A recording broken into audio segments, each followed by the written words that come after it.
ಅಭಿಷೇಕಿಸಿ ನಮ್ಮನ್ನು ಕರೆದು ನಮ್ಮನ್ನು ಆಶೀರ್ವದಿಸಿ ವಾಕ್ಯದಲ್ಲಿ ಬರೆದಿದೆ, ನನ್ನನ್ನು ನಿನ್ನನ್ನು ಆತನು ಪುತ್ರನು ಪುತ್ರಿಯಾಗಿ ಮಗನು ಮಗಳಾಗಿ ಯಾಜಕರಾಗಿ ಇವತ್ತು ನನ್ನನ್ನು ನಿನ್ನನ್ನು ಆತನ ಏನ್ ಮಾಡಿದ್ದಾನೆ, ಆತನು ಮಾಡಿದ್ದಾನೆ. ಹಾಲೆಲೂಯಾ.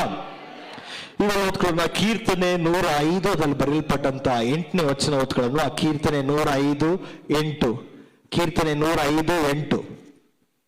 ಯಾರದು ವಾಕ್ಯ ತಗೊಂತೀರ? ಆತನು ತನ್ನ ವಾಗ್ದಾನವನ್ನು 1000 ತಲೆಗಳವರೆಗೂ ತನ್ನ ಒಡಂಬಡಿಕೆಯನ್ನು ನಿತ್ಯವೂ ನೆನಪಲ್ಲಿ ಇಟ್ಟುಕೊಳ್ಳುತ್ತಾನೆ. ವಾಕ್ಯದಲ್ಲಿ ಚೆನ್ನಾಗಿ ಬರೆದಿದೆ, ಆತನು ಆತನ ಏನ್ ಮಾಡಿದಂತೆ ಮಾಡಲ್ಪಟ್ಟಂತ ಒಡಂಬಡಿಕೆಯು ಅದು ಎಂದಿಗೂ ವ್ಯರ್ಥವಾಗಿ ಹೋಗದಂತೆ, ಒಡಂಬಡಿಕೆ ನೆರವೇರ ಹೋಗದಂತೆ ಆತನು ಮಾಡದಂತೆ ತನ್ನ ವಾಕ್ಯವು ತನ್ನ ವಾಗ್ದಾನಗಳು ತಲೆಮಾರಿಗೂ ಅದು ನೆರವೇರವಿರುತ್ತದೆ. ಯಾಕಂದ್ರೆ ಆತನು ಆರಿಸಿಕೊಳ್ಳಲ್ಪಟ್ಟಂತ ನಾನು ನಿಮಗೆ ಮಾತ್ರವೇ ಆ ವಾಗ್ದಾನವು ಆಕ್ಟಿವೇಟ್ ಆಗುತ್ತದೆ. ಅಲ್ವಾ? ನೀವು ಕೇಳ್ಬೋದು, ಏನ್ ಬ್ರದರ್ ನನಗೇನ ಇಷ್ಟು ಕಷ್ಟ? ನಾವು ಆರಿಸಿಕೊಳ್ಳಲ್ಪಟ್ಟಿದ್ದೇವೆ, ಕ್ರಿಸ್ತನಲ್ಲಿ ನಾವು ಕರೆಯಲ್ಪಟ್ಟಿದ್ದೇವೆ, ಶ್ರೇಷ್ಠವಂತರಾಗಿ ಹೇಳಲ್ಪಡ್ತೇವೆ, ಮಗಳಂತ ಹೇಳಲ್ಪಡ್ತೇವಲ್ಲ, ಮತ್ ನನಗೆ ಯಾಕೆ ಇಷ್ಟು ಕಷ್ಟ? ಚೆನ್ನಾಗಿ ಅರ್ಥ ಮಾಡ್ಕೊಳ್ಳಿ. ಈ ಲೋಕದಲ್ಲಿ ಯೇಸು ಸ್ವಾಮಿ ನಂಬಿದವರಿಗೂ ನಂಬದವರಿಗೂ ಇಬ್ಬರಿಗೂ ಕಷ್ಟವಿದೆ. ಆದರೆ ಆತನನ್ನ ನಂಬಿದವರಿಗೆ ಈ ಕಷ್ಟದಿಂದ ಬಿಡಿಸಕ್ಕೆ ಆತನು ಒಬ್ಬನೇ ಮಾತ್ರವೇ ಆಗುತ್ತದೆ ಹೊರತು ಬೇರೆ ಯಾರು ಕೈಯಿಂದ ಆಗೋದಿಲ್ಲ. ಲೋಕ ಹೇಳುತ್ತದೆ, ನಾನು ಪ್ರಯಾಸ ಪಟ್ಟೆ, ನಾನು ಫೇಲ್ ಆದೆ. ಆದ್ರೆ ನಾವು ಹೇಳಬೇಕು, ನಾನು ಆರಿಸಿಕೊಳ್ಳಲ್ಪಟ್ಟವನು, ಎಂಥದೇ ಆಗಿರ್ಲಿ ಏನೇ ಆಗಲಿ, ನನಗಾಗಿ ಯೇಸು ಸತ್ತು ಎದ್ದು ಬಂದ ಮೇಲೆ ಅದಕ್ಕಿಂತ ದೊಡ್ಡದಾದ ಯಾವುದೂ ಇಲ್ಲ. ಸಮಸ್ಯೆಗಳು ನಮ್ಮನ್ನು ಎದುರಿಸುತ್ತೆ ಅಷ್ಟೇ, ಅದ್ರ ಕೆಲಸ ಹೊರತು ನಮ್ಮನ್ನು ಆಳ್ವಿಕೆ ಮಾಡಕ್ಕೆ ದೇವರ ಅವಕಾಶ ಮಾಡಿಕೊಟ್ಟಿಲ್ಲ. ಚೆನ್ನಾಗಿ ಅರ್ಥ ಮಾಡ್ಕೊಳ್ಳಿ.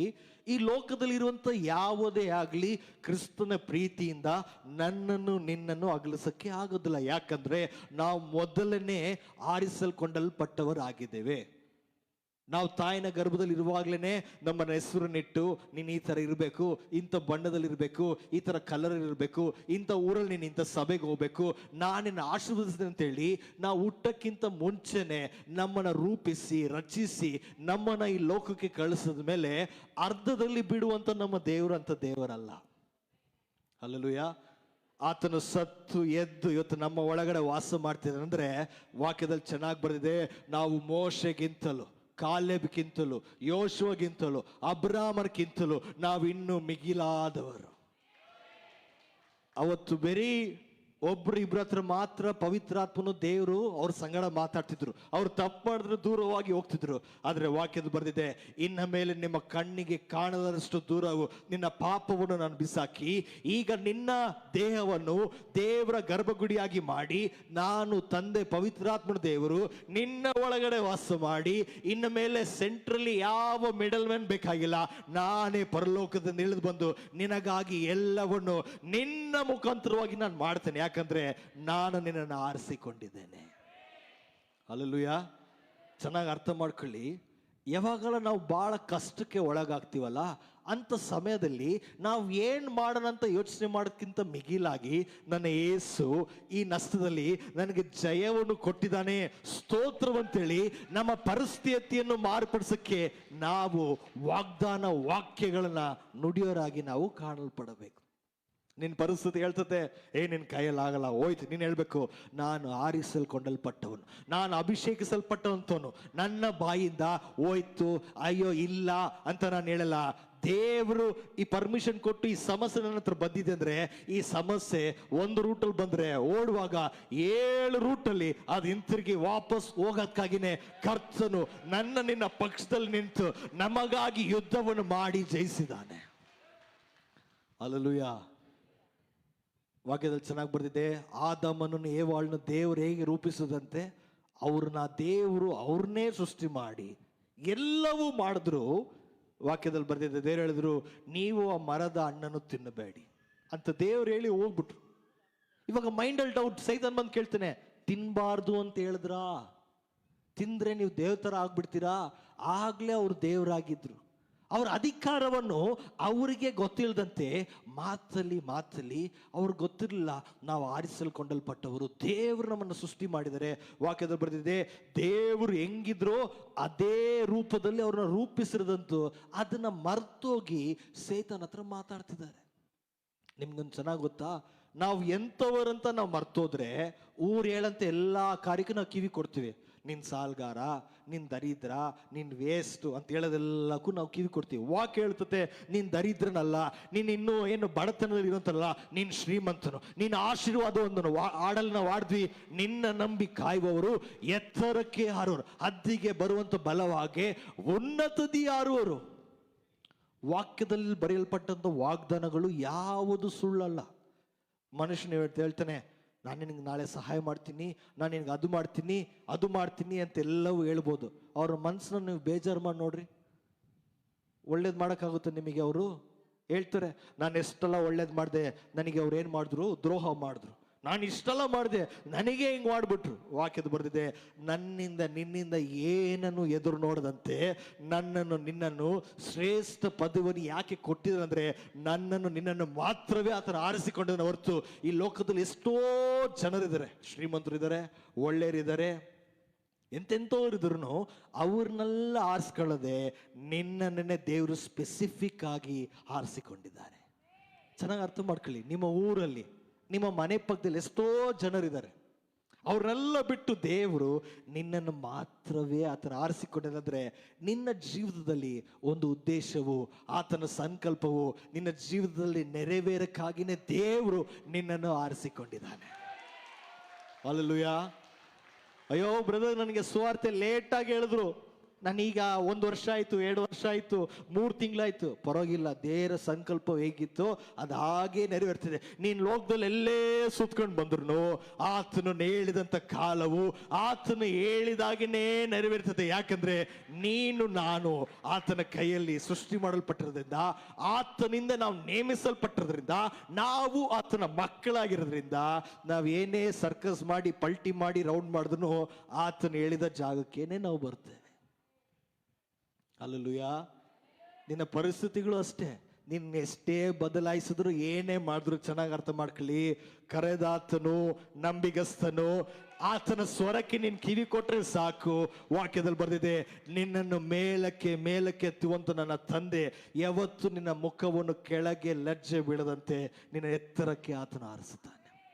ನಾವು ಆಡಲಾಡಿದ್ವಿ, ಆತನ ಗಾಯದಿಂದ, ಆತನ ಬಾಸುಂಡಗಳಿಂದ ನಾನು ಗುಣವಾದೆ. ಆತನು ದರಿದ್ರನಾದನು, ನಾನು ಶ್ರೀಮಂತನಾದೆ. ಆತನು ನನಗಾಗಿ ಶಾಪಗ್ರಸ್ತನಾದನು, ನಾನು ಶಾಪವಲ್ಲ ನೀಗಿ ಆಶೀರ್ವಾದದ ನಿಧಿಯಾಗಿ ನಾನು ಮಾರಲ್ಪಟ್ಟೆ. ಯಾಕಂದ್ರೆ ನಾನು ಕರೆಯಲ್ಪಟ್ಟವನು. ಇಸ್ರೇಲ್ ಜನರನ್ನ ದೇವರು ಕರೆದ್ರು, ನಾನು ನಿಮ್ಮನ್ನ ಬಿಡಿಸ್ತೀನಿ ಅಂತ ಹೇಳಿದ್ರು, ವಾಗ್ದಾನನೂ ಕೊಟ್ಟರು, ಕಂಡೀಷನ್ ಹಾಕಿದ್ರು, ನೀವ್ ಹೆಂಗಿರ್ಬೇಕು, ಈ ತರ ಇರ್ಬೇಕು, ನೀತಿವಂತರಾಗಿರ್ಬೇಕು, ತಪ್ಪು ಮಾಡಬಾರ್ದು, ಪಾಪ ಮಾಡಬಾರ್ದು. ಅಷ್ಟೆಲ್ಲ ಹೇಳಿದ್ರು ಅಷ್ಟು ಲಕ್ಷ ಜನ ಜೊತೆಗೆ ದೇವರು ಮಾತಾಡ್ತಿರ್ಲಿಲ್ಲ, ಮೋಶೆ ಮುಖಾಂತರವಾಗಿನೇ ಮಾತಾಡೋರು. ಆದ್ರೆ ವಾಕ್ಯದಲ್ಲಿ ಸ್ವಾಮಿ ಚೆನ್ನಾಗಿ ಹೇಳ್ತಾರೆ, ನಾನು ಯಾವುದಕ್ಕಾಗಿ ಸತ್ಯ ಅಂದ್ರೆ, ನನಗೂ ನನ್ನ ಸಭೆಗೆ ಕನೆಕ್ಷನ್ ಕಟ್ ಆಗಬಾರ್ದು.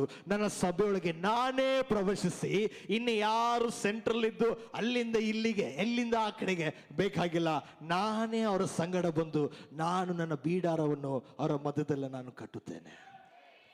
ಸಭೆಯೇ ಚೆನ್ನಾಗಿ ಅರ್ಥ ಮಾಡ್ಕೊಳ್ಳಿ, ನನ್ನ ಯೇಸು ಇನ್ನು ದೂರದಲ್ಲಿಲ್ಲ. ನಿನ್ನ ಪ್ರಾರ್ಥನೆ ಕೇಳದೆ ಹೋಗಿರೋದಕ್ಕೆ ನೀನು ಬೇಜಾರಾಗಬೇಡ. ನಿನ್ನ ಪ್ರಾರ್ಥನೆ ಅದು ಕೇಳಲ್ಪಟ್ಟಿದೆ. ಯಾಕಂದ್ರೆ 12ನೇ ತಿಂಗಳಲ್ಲಿ ನಾವು ವಾಗ್ದಾನ ಕೊಡಲ್ಪಟ್ಟಿತ್ತು. ನಾವು ಕೇಳೋದ್ಕಿಂತಲೂ ಬೇಡೋದ್ಕಿಂತಲೂ ಹೆಚ್ಚಾಗಿ ಮಾಡುವ ಆತನ ಕೈಯಲ್ಲಿ ಆಗದೆ ಇರೋದು ಯಾವುದೂ ಇಲ್ಲ. ಪ್ರಾಕ್ಟಿಕಲ್ ಆಗಿ ನಾವು ನೋಡೋದಾದ್ರೆ, ನಮ್ಮ ಮಕ್ಕಳಿಗೆ ನಮಗೆ ಏನು ಬೇಕಂತೇಳಿ ತಂದೆ ತಾಯಿಗೆ ಬಹಳ ಚೆನ್ನಾಗಿ ಗೊತ್ತಿರುತ್ತೆ. ನನ್ನ ಮಗುಗೆ ಇಂಥ ಟೈಮಲ್ಲಿ ಬಿಸ್ಕೆಟ್ ಬೇಕು, ಇಂಥ ಟೈಮಲ್ಲಿ ಹಾಲು ಬೇಕು, ಇಂಥ ಟೈಮಲ್ಲೇ ಚಾಕ್ಲೇಟ್ ಬೇಕು, ಅದೇನು ನೈಸ್ ಮಾಡಿದ್ರು ಮುದ್ದಾಡಿದ್ರು ಇದಕ್ಕೆ ಬರ್ತಿದೆ ಅಂತ ನಮಗೆ ಗೊತ್ತಾದ್ಮೇಲೆ, ನನ್ನ ಪರಲೋಕದಲ್ಲಿರುವಂಥ ತಂದೆಯಾದ ದೇವರು ನೀನು ಕೇಳೋದ್ಕಿಂತ ಮುಂಚೆನೆ, ಒಂದು ವೇಳೆ 2 ವರ್ಷ ಮುಂಚೆ ಇರ್ಬೋದು, 5 ವರ್ಷದ ಮುಂಚೆನೇ ಇರ್ಬೋದು, ಇಲ್ಲ ನಾಳೆನೇ ಇರ್ಬೋದು, ನಿನಗೆ ಗೊತ್ತಿಲ್ಲದೇ ಇರ್ಬೋದು. ವಾಕ್ಯದಲ್ಲಿ ಬರ್ದಿದೆ, ಅದಕ್ಕಿಂತ ಮಿಗಿಲಾಗಿ ನನ್ನ ಯೇಸು ನಿನ್ನನ್ನು ಸಂಧಿಸಕ್ಕೆ ಆತನು ಶಕ್ತನಾಗಿದೆ. ಯಾಕಂದ್ರೆ ನಾವು ಕರೆಯಲ್ಪಟ್ಟವರು, ಅಭಿಷೇಕಿಸಲ್ಪಟ್ಟವರು, ರಾಜ ವಂಶಸ್ಥರು. ಅದಕ್ಕೆ ವಾಕ್ಯನ ಹೇಳ್ಬೇಕು, ಆತನ ವಾಗ್ದಾನವು ತಲೆಮಾರಿಗೂ ನೆರವೇರುತ್ತದೆ. ನನಗೆ, ನನ್ನ ಕುಟುಂಬಕ್ಕೆ, ನನ್ನ ಮಕ್ಕಳಿಗೆ, ನನ್ನ ಮೊಮ್ಮಕ್ಕಳಿಗೆ, ಇನ್ನು ನನ್ನ ಜೊತೆಗೆ ಸೇರುವಂತ ಪ್ರತಿಯೊಬ್ಬರಿಗೂ ಆತನ ವಾಗ್ದಾನವು ನೆರವೇರ್ತದೆ. ಅದು ವ್ಯರ್ಥವಾಗಿ ಹೋಗೋದೇ ಇಲ್ಲ. ಚೆನ್ನಾಗಿ ಅರ್ಥ ಮಾಡ್ಕೊಳ್ಳಿ, ವಾಕ್ಯದಲ್ಲಿ ಬರೆಯಲ್ಪಟ್ಟಂತ ಪ್ರತಿಯೊಂದು ಮಾತು ಇದುವರೆಗೂ ಭೂಮಿಗೆ ವ್ಯರ್ಥವಾಗಿ ಬಿದ್ದಿಲ್ಲ. ಮನುಷ್ಯರ ಮಾತು ಎಷ್ಟೋ ವ್ಯರ್ಥವಾಗಿ ಬಿದ್ದಿದೆ. ನಾನು ಹೇಳ್ತೀನಿ, ವಾಕ್ಯವನ್ನು ನೀನು ಬಿಗಿಯಾಗಿ ಇಟ್ಕೊಂಡಾಗ ವಾಕ್ಯವೇ ನಿನಗೆ ಆಧಾರವಾಗಿ ನಿಂತು ನಿನ್ನನ್ನು ಬಲಪಡಿಸೋಕ್ಕೆ ವಾಕ್ಯವು ಮಾತ್ರವೇ. ನಾನು ಒಬ್ಬರ ಹತ್ರ ಮಾತಾಡ್ತಿದ್ದೆ, ಬ್ರದರ್ ನನಗೆ ಹುಷಾರಿರಲಿಲ್ಲ, ಹಾಸ್ಪಿಟ್ಲ್ಗೆ ಹೋಗಿದ್ದೆ, ಯೇಸು ಸ್ವಾಮಿನ ನಾನು ನೆನೆಸ್ಕೊಂಡೆ, ನನ್ನ ರೋಗವು ನನ್ನಿಂದ ಮಾಯವಾಯಿತು. ಹಾಸ್ಪಿಟ್ಲಲ್ಲಿ ಟೈಫಾಯ್ಡಲ್ಲಿ ಮಲ್ಕೊಂಡಿದ್ದೀನಿ, ಆತನನ್ನು ನೆನೆಸ್ಕೊಂಡೆ, ನನ್ನ ರೋಗವು ಮಾಯವಾಯಿತು. ಯಾಕಂದ್ರೆ ನಾವು ಕರೆಯಲ್ಪಟ್ಟವರು, ಅಭಿಷೇಕಿಸಲ್ಪಟ್ಟವರು, ನಾವು ಆರಿಸಲ್ಕೊಂಡಲ್ಪಟ್ಟವರಾಗಿರೋದ್ರಿಂದ ನಿನ್ನ ಸಭೆಗೆ ಹಾಸ್ಪಿಟ್ಲಿಂದ ಬಂದು ಪ್ರಾರ್ಥನೆ ಮಾಡೋದಬೇಕಲ್ಲ. ನಿನ್ನ ರೋಗದ ಹಾಸಿಗೆಯಲ್ಲಿ ಆತನ ಹೆಸರು ಹೇಳಿದ್ರೆ ಸಾಕು, ನಿನ್ನ ವ್ಯಾಧಿಯು ನಿನ್ನನ್ನು ಬಿಟ್ಟು ಹೋಗಕ್ಕೆ ವ್ಯಾಧಿ ನಿನ್ನ ನೋಡಿ ಎದುರುತ್ತದೆ. ಡಾಕ್ಟರ್ ಹೇಳ್ಬೋದು 5 ವಾರ ಆಗುತ್ತೆ, 1 ತಿಂಗಳಾಗುತ್ತೆ, 6 ವರ್ಷ ಆಗುತ್ತೆ, ಇದು ನೀನು ಬಿಟ್ಟು ಹೋಗಲ್ಲ. ಯೇಸುಸ್ವಾಮಿ ಹೇಳ್ತಾರೆ, ನನ್ನ ಬಾಸುಂಡೆಗಳಿಂದ ನಿನ್ನ ಕ್ಷಣ ಮಾತ್ರದಲ್ಲಿ ನನ್ನ ಗುಣವಾದೆ, ಆತನ ಗಾಯಗಳಿಂದ ನನ್ನ ರೋಗವು ಎಲ್ಲವೂ ಯಾಕಂದ್ರೆ I am chosen in Christ. ಅದಕ್ಕೆ ವಾಕ್ಯದ ಓದ್ಕೊಂಡು ಏನ್ ಬರ್ದಿದೆ ಅಂತೆ 105:8 ಏನ್ ಬರ್ದಿದೆ? ಆತನು ತನ್ನ ವಾಗ್ದಾನವನ್ನು 1000 ತಲೆವರೆಗೂ ತನ್ನ ಒಡಂಬಡಿಕೆಯನ್ನು ನಿತ್ಯವೂ ನೆನಪಿನಲ್ಲಿಟ್ಟುಕೊಳ್ಳುತ್ತಾನೆ. ಹಾಲೆಲೂಯಾ. ಆತನು ನೆನಪಲ್ಲಿ ಇಟ್ಕೊಳ್ತಾನೆ ಅಂತ ಅರ್ಥವೇನೆಂದ್ರೆ ಆತನು ಮಾಡಿ ನಮಗಾಗಿ ಮುಗಿಸಿದಾನಂತ ಅರ್ಥ. ಹಾಲೆಲೂಯಾ. ಇನ್ನೊಂದು ವಾಕ್ಯ ಓದ್ಕೊಳ್ಳೋಣ, ಧರ್ಮೋಪದೇಶ ಕಾಂಡ 7ನೇ ಅಧ್ಯಾಯ, ಅದರಲ್ಲಿ ಬರೆಯಲ್ಪಟ್ಟಂತ 6-9 ಓದ್ಕೋಬೋದಾ? ಧರ್ಮೋಪದೇಶ ಕಾಂಡ 7ನೇ ಅಧ್ಯಾಯ 6-9.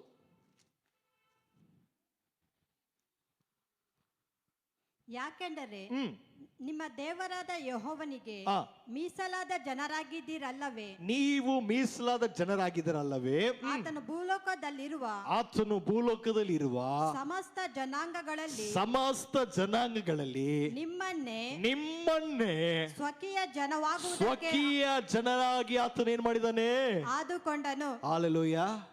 ಲಕ್ಷಾನ್ಗಟ್ಲೆ ಜನರಿದ್ರು. ಇವತ್ತು ಯೇಸು ಸ್ಪೆಸಿಫಿಕ್ ಆಗಿ ತಿಪ್ಪೇಸ್ವಾಮಿ ಬ್ರದರೇ ಬೇಕು, ಲಿಂಗರಾಜ್ ಬ್ರದರೇ ಬೇಕು, ಕವಿತಮ್ಮನೇ ಬೇಕು ಅಂತ ದೇವರು ನಿನ್ನನ್ನು ಸ್ಪೆಸಿಫಿಕ್ ಆಗಿ ಆರಿಸಿಕೊಂಡಿದ್ದಾರೆ.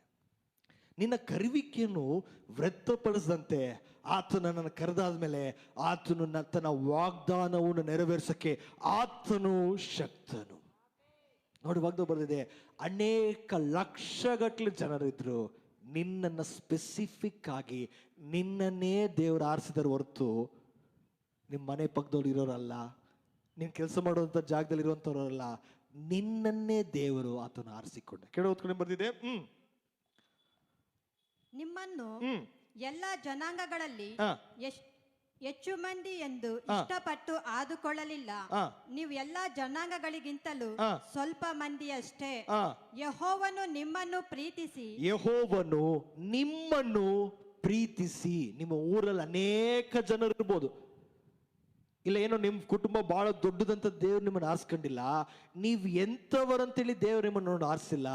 ಆತನಿಗೆ ನೀವು ಬೇಕಾಗಿರೋದ್ರಿಂದವೇ ನಿನ್ನನ್ನು ಮಾತ್ರವೇ ಈ ಲೋಕದಿಂದ ರಕ್ಷಿಸಿ ವಿಮೋಚಿಸಿ ನಿನಗೆ ನಿತ್ಯ ಜೀವವನ್ನು ಕೊಟ್ಟು ಆಶೀರ್ವಾದವನ್ನು ಕೊಟ್ಟು ಬಿಡುಗಡೆಯನ್ನು ಕೊಟ್ಟು ನಿನ್ನನ್ನು ಆಶೀರ್ವಾದದ ನಿಧಿಯಾಗಿ ಆತನು ಮಾಡಿದ್ದಾನೆ. ನೀತಿವಂತನ ತಲೆ ಆಶೀರ್ವಾದದ ನೆಲೆ. ಚೆನ್ನಾಗಿ ಅರ್ಥ ಮಾಡ್ಕೊಳ್ಳಿ. ನೀತಿವಂತರು ಯಾರಂದ್ರೆ ಇವತ್ತು ಕರೆಯಲ್ಪಟ್ಟಂತ ನಾನು ನೀವೇ ನೀತಿವಂತರಾಗಿ ನಾವು ಕಾಣ್ಬೋದು. ಅಯ್ಯೋ ಬ್ರದರ್, ನಾನು ಪಾಪದ ಮೇಲೆ ಪಾಪ ಮಾಡ್ತಾ ಇದ್ದೀನಿ, ಏನ್ ಮಾಡ್ಲಿ? ಭಯ ಪಡಬೇಡ. ನೀನು ಪ್ರಯಾಸ ಪಡ್ತಾ ಇರೋದ್ರಿಂದ ಪಾಪದ ಮೇಲೆ ಪಾಪ ಆಗ್ತಾ ಇದೆ. ನೀನ್ ಪ್ರಯಾಸ ಪಡಬೇಡ. ಬೇರೆ ನೀನನ್ನ ಕರೆದಿರೋದ್ರಿಂದ ಇದರಿಂದ ಬಿಡಿಸಕ್ಕೆ ನೀನು ಶಕ್ತನಾಗಿರೋದ್ರಿಂದ ನಾನು ಏನ್ ಮಾಡಲಿ? I am ready. ನಾವೆಷ್ಟು ಪ್ರಯಾಸ ಪಡ್ತೀವೋ ನಮ್ಮ ಕರುವಿಕೆ ನಮ್ಮಲ್ಲಿ ಆಪರೇಟ್ ಆಗಲ್ಲ. ದೇವರೇ, ನಿನ್ನ ಸಂಕಲ್ಪಕ್ಕೆ, ನಿನ್ನ ಯೋಚನೆಗೆ ನಾನು ಒಪ್ಪಿಸ್ಕೊಡ್ತೀನಿ, ನನ್ನನ್ನು ನೀನು ಉಪಯೋಗಿಸು, ನಾನು ಸಿದ್ಧತೆಯಾಗಿದ್ದ ನೀನು ಒಂದು ಮಾತು ಹೇಳಿದ್ರೆ ಸಾಕು.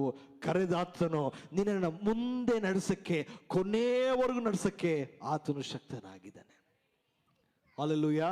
ಇನ್ನೊಂದು ವಾಕ್ಯ ಓದ್ಕೊಳ್ಳೋಣ. ಏಷಾಯ ಬಂದಂತ ಗ್ರಂಥೆ 61ನೇ ಅಧ್ಯಾಯ, ಅದರಲ್ಲಿ ಬರೆಯಲ್ಪಟ್ಟಂತ 1ನೇ ವಚನ. ಏಷಾಯ 61:1.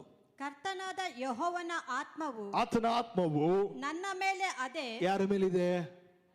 ಯಾರ ಮೇಲಿದೆ?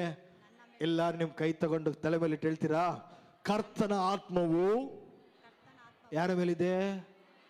ಯಾರ ಮೇಲಿದೆ? ಇದು ಯಾವಾಗ್ಲೂ ನೆನಪಲ್ಲಿರ್ಬೇಕು. ಕಷ್ಟ ಬಂದಾಗ ಈ ವಾಕ್ಯ ನೆನಪಲ್ಲಿರಲ್ಲ. ಭಾರವೆಲ್ಲ ನನ್ನ ತಲೆ ಮೇಲಿದೆ, ಸಾಲವೆಲ್ಲ ನನ್ನ ತಲೆ ಮೇಲಿದೆ, ವ್ಯಾಧಿ ಎಲ್ಲ ನನ್ನ ತಲೆ ಮೇಲಿದೆ. ವಾಕ್ಯ ಬರ್ದಿದೆ, ಚಿಂತೆದಲ್ಲಿರೋರು, ಕಷ್ಟದಲ್ಲಿರೋರು, ಭಾರದಲ್ಲಿರೋರು, ನಿಮ್ಮ ಭಾರವನ್ನು ನೀವು ಓದ್ಕೊಳ್ಳಿ ಅಂತ ಬರ್ದಿದ್ಯಾ? ಇಲ್ಲ, ನನ್ನ ಬಳಿಗೆ ಬರ್ರಿ, ನಾನು ನಿಮಗೆ ವಿಶ್ರಾಂತಿ, ಸಮಾಧಾನ, ನಿಮ್ಮ ಭಾರವನ್ನು ತೆಗಿತೇನೆ ಅಂತ ವಾಕ್ಯದಲ್ಲಿ ಬರ್ದಿದ್ಯಾ? ನಿನ್ನ ಭಾರವನ್ನು ನಾನು ಹೊರುತ್ತೇನೆ, ನಿನ್ನ ವ್ಯಾಧಿಯನ್ನು ನಾನು ಹೊರುತ್ತೇನೆ, ನಿನ್ನ ಕಷ್ಟವನ್ನು ನಾನು ಹೊರುತ್ತೇನೆ. ಯಾಕಂದ್ರೆ ನಾನು ನಿನ್ನ ಆರಿಸಿಕೊಂಡಿರೋದ್ರಿಂದ ನಿನಗೆ ಏನೇ ಸಂಭವಿಸಿದ್ರು ಅದೆಲ್ಲವನ್ನು ನಾನು ತಗೊಂಡು ನಿನಗೆ ಆಶೀರ್ವಾದ ಮಾಡಕ್ಕೆ ನಾನೇ ಶಕ್ತನ. ಬ್ರದರ್, ನನ್ನ ಬಿಸ್ನೆಸ್ ಬಹಳ ಡಲ್ ಆಗಿದೆ. ಹೇಳು, ನೀತಿವಂತನ ತಲೆ ಆಶೀರ್ವಾದದ ನೆಲೆ. ಬ್ರದರ್, ನಾನು ಏನೇ ಬಿತ್ತಿದ್ರು ವ್ಯರ್ಥವಾಗ್ತಿದೆ, ನೀತಿವಂತನ ತಲೆ ಆಶೀರ್ವಾದದ ನೆಲೆ. ಯೇಸು ಸ್ವಾಮಿನಷ್ಟೇ ಹೋಗಿದಂತ ಅನೇಕ ಕಡೆಗಳಲ್ಲಿ ಕೊರತೆ ಇತ್ತು. ನಾವಾಗ್ಲೇ ಒಂದ್ಸತಿ ನೋಡಿದ್ವಿ, ಮದ್ವೆ ಮನೆಗೆ ಹೋಗ್ತಾರೆ, ದ್ರಾಕ್ಷರಸ ಖಾಲಿ, ಜನರು ಆತನ ಹಿಂಬಾಲಿಸ್ಕೊಂಡು ಬರ್ತಾರೆ, ಊಟವಿಲ್ಲ, ಬರೀ 2 ರೊಟ್ಟಿ 5 ಮೀನು, 5 ರೊಟ್ಟಿ 2 ಮೀನು ಇರಿದ್ರು ಅಷ್ಟೇ. ವಾಕ್ಯದಲ್ಲಿ ಬರ್ದಿದೆ, ಆತನು ತಗೊಂಡು ಸ್ತೋತ್ರವನ್ನು ಹೇಳಿ ಕೊಟ್ಟ. ಯಾಕಂದ್ರೆ ಆತನು ಕರೆಯಲ್ಪಟ್ಟವನು, ಆತನು ಎಂಥವನಂತೇಳಿ ಆತನಿಗೆ ಚೆನ್ನಾಗಿ ಗೊತ್ತಿತ್ತು. ಇವತ್ತು ನಾನು ಹೇಳ್ತೀನಿ, ನೀನು ಏಸು ನೋಡ್ಕೊಂಡು ಎಲ್ಲೂ ಹೋಗೋದು ಬೇಕಾಗಿಲ್ಲ.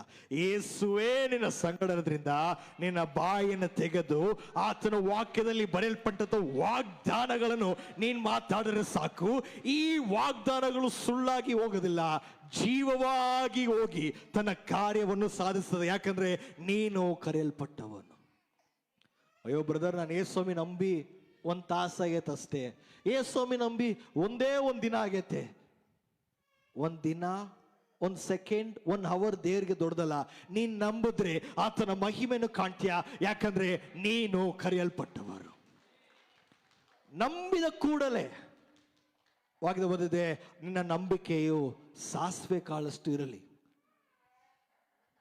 ಹಲ್ಲೆಲೂಯಾ. ಬೆಟ್ಟದಂತೆ ಇರಲಿ ಅಂತ ಬರ್ದಿಲ್ಲ, ಕಾರ್ ತರ ದೊಡ್ಡದಾಗಿರ್ಲಿ ಅಂತ ಬರ್ದಿಲ್ಲ, ಇಲ್ಲ ಇಷ್ಟು KG ಗಟ್ಟಲೆ ಇರ್ಬೇಕಂತ ಬರ್ದಿಲ್ಲ. ಇವತ್ತು ನಾವು ಒಂದು ಕೆಲ್ಸಕ್ಕೆ ಹೋಗ್ಬೇಕಂದ್ರೆ ಇಷ್ಟು ಓದಿರ್ಬೇಕು, ಇಂಟರ್ವ್ಯೂ ಪಾಸ್ ಆಗಬೇಕು, ಜ್ಞಾನ ಇರಬೇಕು, ಎಕ್ಸ್ಪೀರಿಯನ್ಸ್ ಇರಬೇಕು. ವಾಕ್ಯದ ಬರ್ದಿದೆ, ನೀನು ಯೇಸು ಸ್ವಾಮಿ ಮಗನು ಮಗಳಾಗಕ್ಕೆ ಯಾವ ಎಕ್ಸ್ಪೀರಿಯನ್ಸ್ ಬೇಕಾಗಿಲ್ಲ, ಯಾರು ನಿನಗೆ ನಿನ್ನ ಶ್ರೀಮತಿಗೆ ಬೇಕಾಗಿಲ್ಲ, ನಿನ್ನ ದರಿದ್ರಗಳು ಬೇಕಾಗಿಲ್ಲ, ನಿನ್ನ ಹತ್ರ ಏನಿದೆ ಅಂತ ಬೇಕಾಗಿದ್ದಿಲ್ಲ, ನೀನೇ ಬೇಕಾಗಿದೆ. ಯಾಕಂದ್ರೆ ನಿನ್ನನ್ನು ರೂಪಿಸಿದಾತನು ಆತನೇ. ನೀನ್ ಬೇರೆ ಧರ್ಮದಲ್ಲಿ ಹುಟ್ಟಿರ್ಬೋದು, ಬೇರೆ ಊರಿಂದ ಬಂದಿರ್ಬೋದು, ಬೇರೆ ದೇಶದಿಂದನೇ ಬಂದಿರ್ಬೋದು, ಅದರ ವಾಕ್ಯದ ಬಂದಿದೆ, ನೀನು ಎಲ್ಲೇ ಇದ್ರು ನಿನ್ನನ್ನು ಕರೆದಾತನು ಆತನೇ, ನಿನ್ನನ್ನು ಆರಿಸಿಕೊಂಡ ಆತನು ಆತನೇ. ನಾವು ಆತನನ್ನು ಕಂಡುಕೊಳ್ಳಿಲ್ಲ, ಆತನೇ ನಮ್ಮನ್ನು ಆರಿಸಿಕೊಂಡು ಗಂಡಿನಿಗೆ ಬರೋದಂತ ನಮ್ಮನ್ನ ಶ್ರೇಷ್ಠವಾದ ಪದವಿಯನ್ನು ಕೊಟ್ಟು ನಮ್ಮನ್ನು ಆಶೀರ್ವಂತನಾಗಿ ಆತನು ಮಾಡಿದ್ದಾನೆ. ಸಭೆ, ನಾನು ನಿಮಗೊಂದು ಸೀಕ್ರೆಟ್ ಹೇಳ, ಈ ಥರ ವಾಕ್ಯವನ್ನು ನಂಬ್ರಿ. ಬ್ರದರ್, ನನ್ನ ಹತ್ರ ಕೆಲಸ ಇಲ್ಲ, ಎಲ್ಲವೂ ಸುಟ್ಟೋಗಿದೆ, ಏನೂ ಇಲ್ಲ, ವಾಕ್ಯವನ್ನು ನಂಬು. ವಾಕ್ಯ ಹೇಳ್ತದೆ, ನೀತಿವಂತನ ತಲೆ ಆಶೀರ್ವಾದದ ನೆಲೆ. ಇದನ್ನ ಹೇಳ್ತಾ ಹೇಳ್ತಾ ಹೇಳ್ತಾ ನಿನ್ನ ಬಾಯಿಂದ ಆಶೀರ್ವಾದಗಳು ಉತ್ಪತ್ತಿಯಾಗುತ್ತದೆ. ಯಾಕಂದ್ರೆ ಯಾವಾಗ ಬರ್ದಿದೆ, ಏಸು ಅಷ್ಟೇ ಹೋಗಿದಂತ ಕಡೆಗಳೆಲ್ಲ ಎಲ್ಲ ವ್ಯಾಧಿಯಸ್ಥರುಗಳಿದ್ರು. ಸ್ವಾಮಿ, ನನ್ನನ್ನು ಗುಣಪಡಿಸ್ತೀಯಾ? ಏಸ್ವಾಮಿ ಹೇಳಿದ್ರು, ನಿನಗೆ ನಂಬಿಕೆ ಇದೆಯಾ? ಹೌದು, ನಾನು ನಂಬ್ತೀನಿ, ನಿನ್ನನ್ನು ಗುಣಪಡಿಸ್ತೀಯಾ? ನಿನಗೆ ಗುಣವಾಗಲಿ. ಒಂದು ಸ್ತ್ರೀ ಅವಳು ಮನ್ಸು ಮಾಡ್ತಾಳೆ, ನಾನು ಯೇಸುವಿನ ಬಟ್ಟೆನ ಮುಟ್ಟಿದ್ರೆ ಸಾಕು ನನಗೆ ಚೆನ್ನಾಗಾಗುತ್ತೆ. ಅವಳ ನಂಬಿಕೆ ವಿಶ್ವಾಸದ ಅರಿಕೆ ಪ್ರಕಾರವಾಗಿ ಮುಟ್ಟಿದ ಕೂಡಲೇ ಅವಳಿಗೆ ಬಿಡುಗಡೆ ಆಯ್ತು. ಇವತ್ತು ನಾವು ಆ ಥರ ಸರ್ಕಸ್ಗಳು ಮಾಡೋದು ಬೇಕಾಗಿಲ್ಲ. ಆತನೇ ನಮ್ಮ ಸಂಗಡದಿಂದ ನಾವು ಹಾಕುವಂಥ ವಸ್ತ್ರವು ಪರಲೋಕದ ವಸ್ತ್ರವಾಗಿದೆ.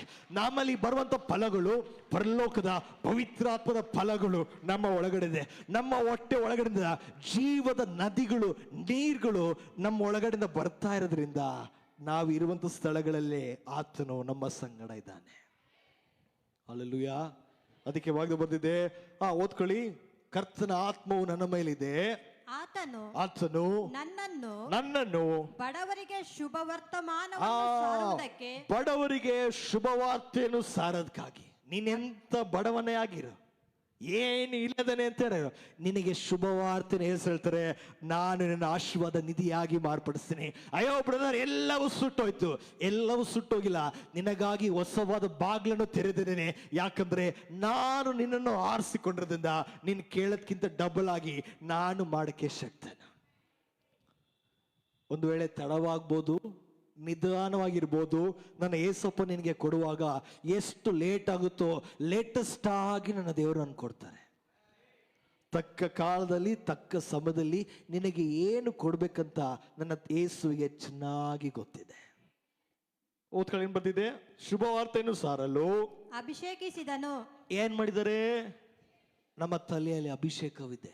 ಅಭಿಷೇಕರು ಅಂತಾರಾದ್ರೆ ನಾವು ಈ ತರ ಹೇಳ್ಬೇಕು, ಬಡವರಿಗೆ, ದರಿದ್ರರಿಗೆ ಶುಭವಾರ್ತೆ ಸಾರಲು ಯೇಸು ನನ್ನ ಇಟ್ಟಿದ್ರಂದ್ರೆ ನನ್ನಲ್ಲಿ ಎಂಥದೇ ಬಡತನ ಇರಲಿ, ದರಿದ್ರಗಳಿರಲಿ, ಸಾಲಗಳಿರಲಿ, ಶುಭವಾರ್ತೆಯಾಗಿ ಯೇಸು ಮಾರ್ಪಡಿಸಕ್ಕೆ ಶಕ್ತನು. ಯಾಕಂದ್ರೆ ನಾನು ಅಭಿಷೇಕಿಸಲ್ಪಟ್ಟವನು, ನಾನು ಕರೆಯಲ್ಪಟ್ಟವನು, ನಾನು ಆರಿಸಲ್ಕೊಂಡಲ್ಪಟ್ಟವನು. ಎಷ್ಟೇ ಜನರಿದ್ರು ಯೇಸು ನನ್ನನ್ನು ನೋಡಿ, ನಿನ್ನನ್ನು ನೋಡಿ, ನೀನೇ ಬೇಕಂತ ಆತನ ಆರಿಸ್ಕೊಂಡ್ಮೇಲೆ ವಾಗ್ದಾನ ಬಂದಿದೆ, ಆತನ ಅಭಿಷೇಕವು ತನ್ನ ಸಭೆ ಮೇಲೆ ಸಂಪೂರ್ಣವಾಗಿದೆ.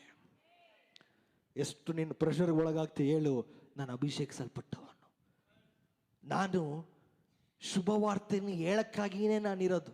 ನನಗೆ ಶುಭವು ಇಲ್ಲದಿದ್ರೂ ಪರವಾಗಿಲ್ಲ, ಆತನ ಶುಭವು ಕೃಪೆಯು ನನ್ನನ್ನು ಹಿಂಬಾಲಿಸ್ತಾ ನನ್ನ ಶುಭವಾರ್ತೆ ಆಗಿ ನಾನು ಮಾರಲ್ಪಟ್ಟಿದ್ದೇನೆ. ಹಲ್ಲೆಲೂಯಾ. ಜನ ಹೇಳ್ಬೋದು, ಯಾರು ಮಾಡಿ ತಪ್ಪೋ, ಯಾರು ಕರ್ಮನೋ, ಇದು ಲಕ್ಕು ಬ್ರದರ್. ಲಕ್ಕು ಗಿಕ್ಕಲ್ಲ, ಏನೂ ಇಲ್ಲ. ಆತನ ಶುಭವು ಕೃಪೆಯು ನಿನ್ನ ಮೇಲಿರೋದ್ರಿಂದ ನೀನು ಕೈ ಮುಟ್ಟಿ ಮಾಡುತ್ತದೆ ಎಲ್ಲವೂ ಸಫಲವಾಗುತ್ತದೆ. ಆ ಥರ ಹೇಳಿ. ವಾಕ್ಯದ ಬಂದಿದೆ, ನೀತಿವಂತನು ಆತನ ಕೈ ಮುಟ್ಟಿ ಮಾಡಿ ಎಲ್ಲ ಸಫಲ ಆಗುತ್ತಲ್ಲ. ನಾನು ಕರೆದ ಆತನು, ನಾನು ನೀತಿವಂತನು, ನಾನು ಆತನ ಮಗನು, ನಾನು ಈ ಕೆಲಸವನ್ನು ಧೈರ್ಯವಾಗಿ ಕೈ ಮುಟ್ಟು ಮಾಡ್ತೀನಿ. ಇಷ್ಟು ಸುತ್ತಮುತ್ತಲ ಎಲ್ಲರಿಗೂ ಅವ್ರ ಕೆಲಸವು ನಷ್ಟವಾಗಿ ಸುಟ್ಟೋದ್ರೂ ಪರವಾಗಿಲ್ಲ, ಕರೆದ ಆತನು ನನ್ನ ಸಂಗಡದಿಂದ ಈ ಲೋಕವು ನನ್ನ ಮಾತು ಕೇಳ್ತದೆ.